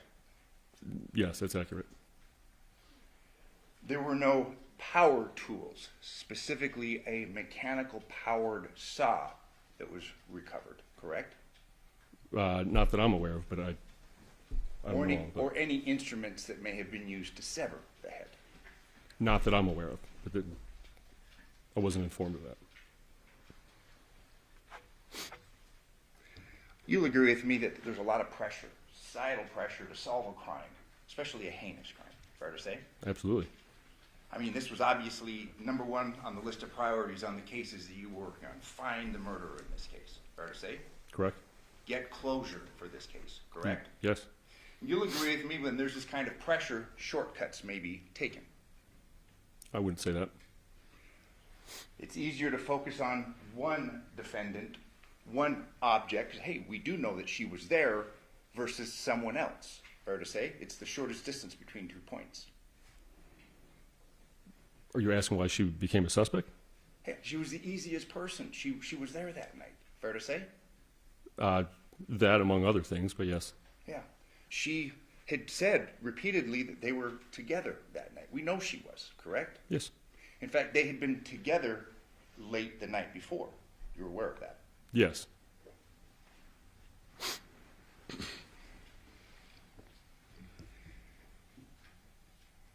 She was consistent and remained consistent through the course of your interview that John was alive when she left. He was breathing, which she would say yes. She never told you in that interview that she took his head, did she? She did not tell us that. Is this the first case that you've been involved with concerning a decapitation? Yes. I can't think of another one. Yeah, it's a fair rare occasion. I mean, it doesn't Yes. happen, at least here in this country, correct? Correct. Yeah, let me ask you this, and this is an aside, but I believe you may be the last detective we have an opportunity to speak concerning. I mean, was luminol used, do you know, in this? Was anything checked? I mean, there's been talk about times, things like that. I can't testify to that. I don't know. I wasn't aware. Okay. So, based upon your interview with her, she hits him in the head, and now we know it's about 49 minutes she leaves, correct? She's in the house for at least till 2:04. Okay. That'd be a lot of time to actually decapitate somebody, clean it all up, and get rid of all the evidence, correct? Be a considerable amount of time. That's a pretty tight timeline to get rid of. I mean, obviously, we've heard testimony that, I mean, if you decapitate a person, it creates a mess. We've seen photographs that there was a fair amount of blood, correct? Yes.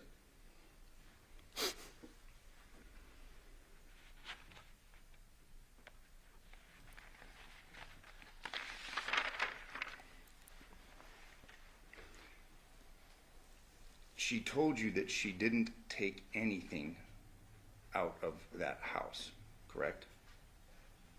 And it was in reference to a weapon or a head or, correct? Yes, I would say that's what she's referencing because she was moving some of her daughter's belongings. Yeah. She had told you that she was moving things around, correct? I mean, we know that she was moving, and I mean, that's consistent with what she told you. Is that right? Yes, and she brought some of her daughter's belongings to her vehicle. Yeah, so they're in the process of a move, correct? Yeah. She tells you that she leaves and then goes to a drugstore, correct? CVS, yes. And we've seen the video of that. Obviously, you've reviewed that. Correct. She's wearing white shirt, correct? Rolls in and gets a prescription for her daughter, correct? I don't recall the color of the shirt, but I would say, yeah. Yeah, and that's right after this decapitation is alleged to have occurred and that she's been supposedly cleaning this up, correct? Correct. And then she goes home. 2:42, I believe you said the time was? She arrives home, yes. That's consistent with what she had told you, correct? Yes. And your understanding. There was talk concerning her going to the school the next morning, and you're aware of she did go to school the next morning and try and enroll her daughters. You aware of that? I believe that's yes. We do know that she went to a gas station, Funnies, correct? The next day? Yeah. I'm not aware of that.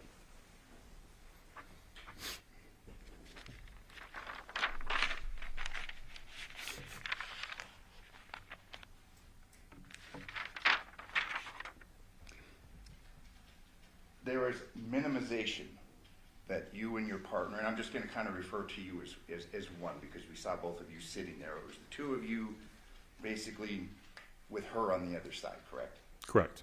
You're both large men. I mean, I'm pointing out the obvious, but I mean, you're in shape. You're a big guy, correct? I would say average, but okay. I'm going to disagree with you, but so is your partner. He's a pretty beefy guy too, isn't he? Okay. I mean, we can see it. Yep. It can be intimidating, correct? We did consider that. Like I said, this wasn't an interview room. It was a conference room. It's a larger room. Typically, when we do interviews, we sit next to and across from. We had her seated at the head of the table, and we sat back a little bit. She's handcuffed. Correct. That kind of changes the dynamic a little bit, the power dynamic, doesn't it? Well, she's under arrest, yes. Yeah. And she was placed under arrest prior to your interviewing her. Yes.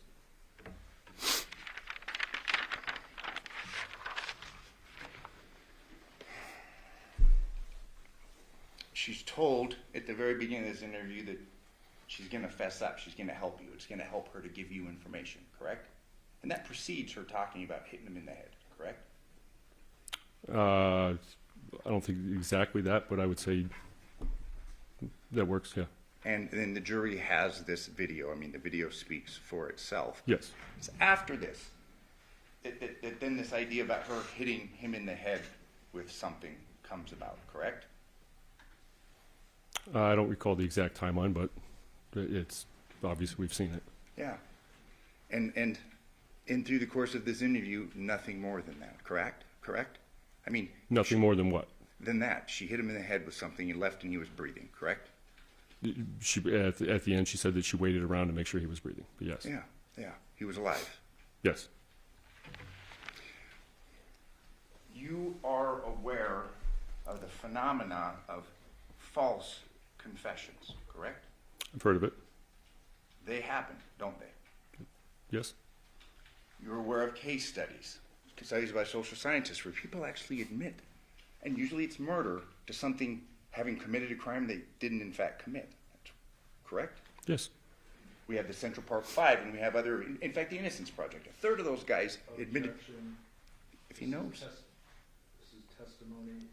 He's not an expert, and I would refute any alleged science behind that. There's a lot of it. Mr. Johnathan, he's not here to testify as an expert. You can talk to him about what he did, but we're not getting into things that are not an issue in this trial. Let me ask you this. Have you received training concerning false confessions in the dynamic where they occur? I don't believe so. But you'll agree with me that they do occur. Yes. One more question on this subject. They tend to occur more concerning murder cases than others. I wouldn't know that. Okay.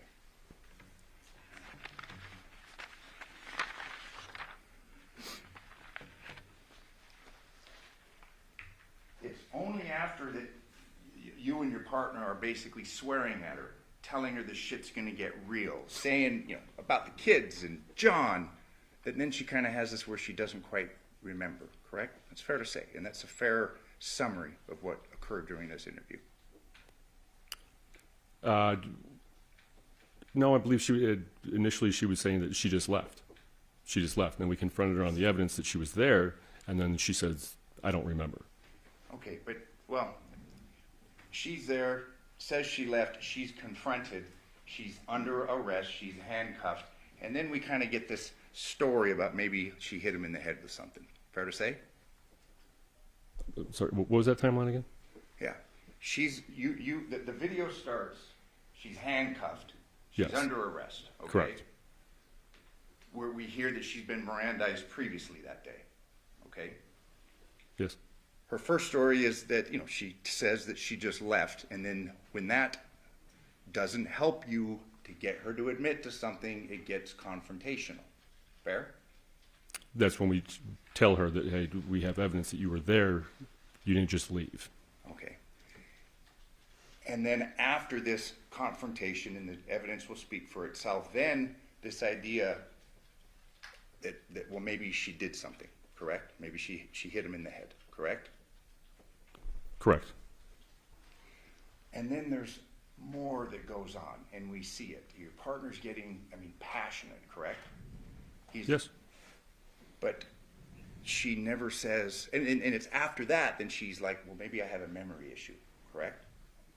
She tells us that she's taking medication for memory loss. And if I told you that she does take medication for that, would you have any reason to disagree with me? She has a medical history. I don't. So it's in response to this confrontation that she's saying, well, I don't know, there's parts of that night maybe I don't remember, correct? Yes. And that's in response to the confrontational position that you and your partner, the two of you, are taking against her, correct? I think that's more us presenting the evidence that she's there. So it and wasn't she doesn't have a confrontational, your voices weren't raised, you're yelling I don't at think her? it was that confrontational. To you, maybe. Okay, you've got a 5', 230-pound woman that's handcuffed with you, correct? Yes. And then it's after that, then we see that there's, well, maybe I don't remember something, correct? Correct. But then later, she actually gets passionate with you and says, I did not do this, correct? Yes.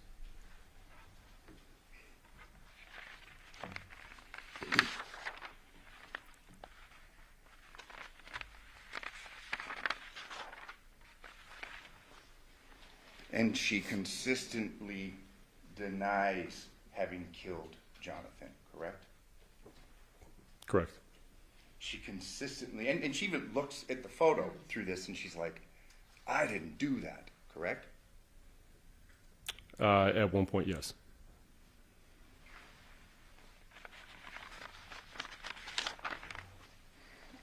There's discussions to do what's going to happen after she's not going to be able to go home and things like that, and that was the last part of this interview, correct? No, I don't. And I'm not trying to confuse. I'm not trying. Yeah. We heard, and we heard that the tape or the video, the capacity was full, so we lost the video towards the last part of this, correct? Yes. And the rest of this interview is captured on the little handheld recording device, correct? Correct. She's done, correct? She's being taken away. It's done, correct? Yeah. Well, prior to even when the audio or the video was going, Detective Christopher steps out to get a patrol officer to transport her, and then I just sit there until the patrol officer shows up. But we have a conversation. Yes. Okay. I can have the court's indulgence, then.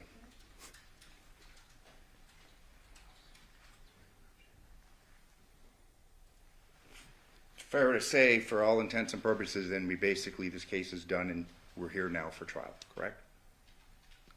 For my part. Yeah.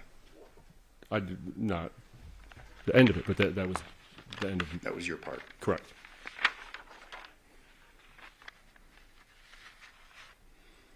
Thank you. I have no further questions. Just real quickly, Detective, the point of talking to a person multiple times, it's different in different types of cases. Would you agree with me? Absolutely. And here we have a very glaring piece of evidence that's missing, correct? Yes. And John had children, 3 of them, right? Yes, he did. He had 2 little girls And the son.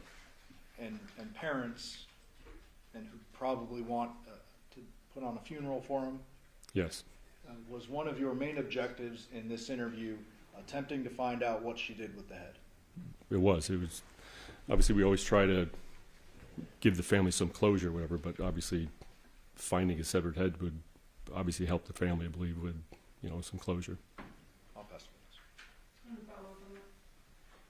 No, thank you. Do the ladies and gentlemen of the jury have any questions for this witness? Okay, seeing no response, sir, you are excused. Thank you very much for your testimony again today. Thank you.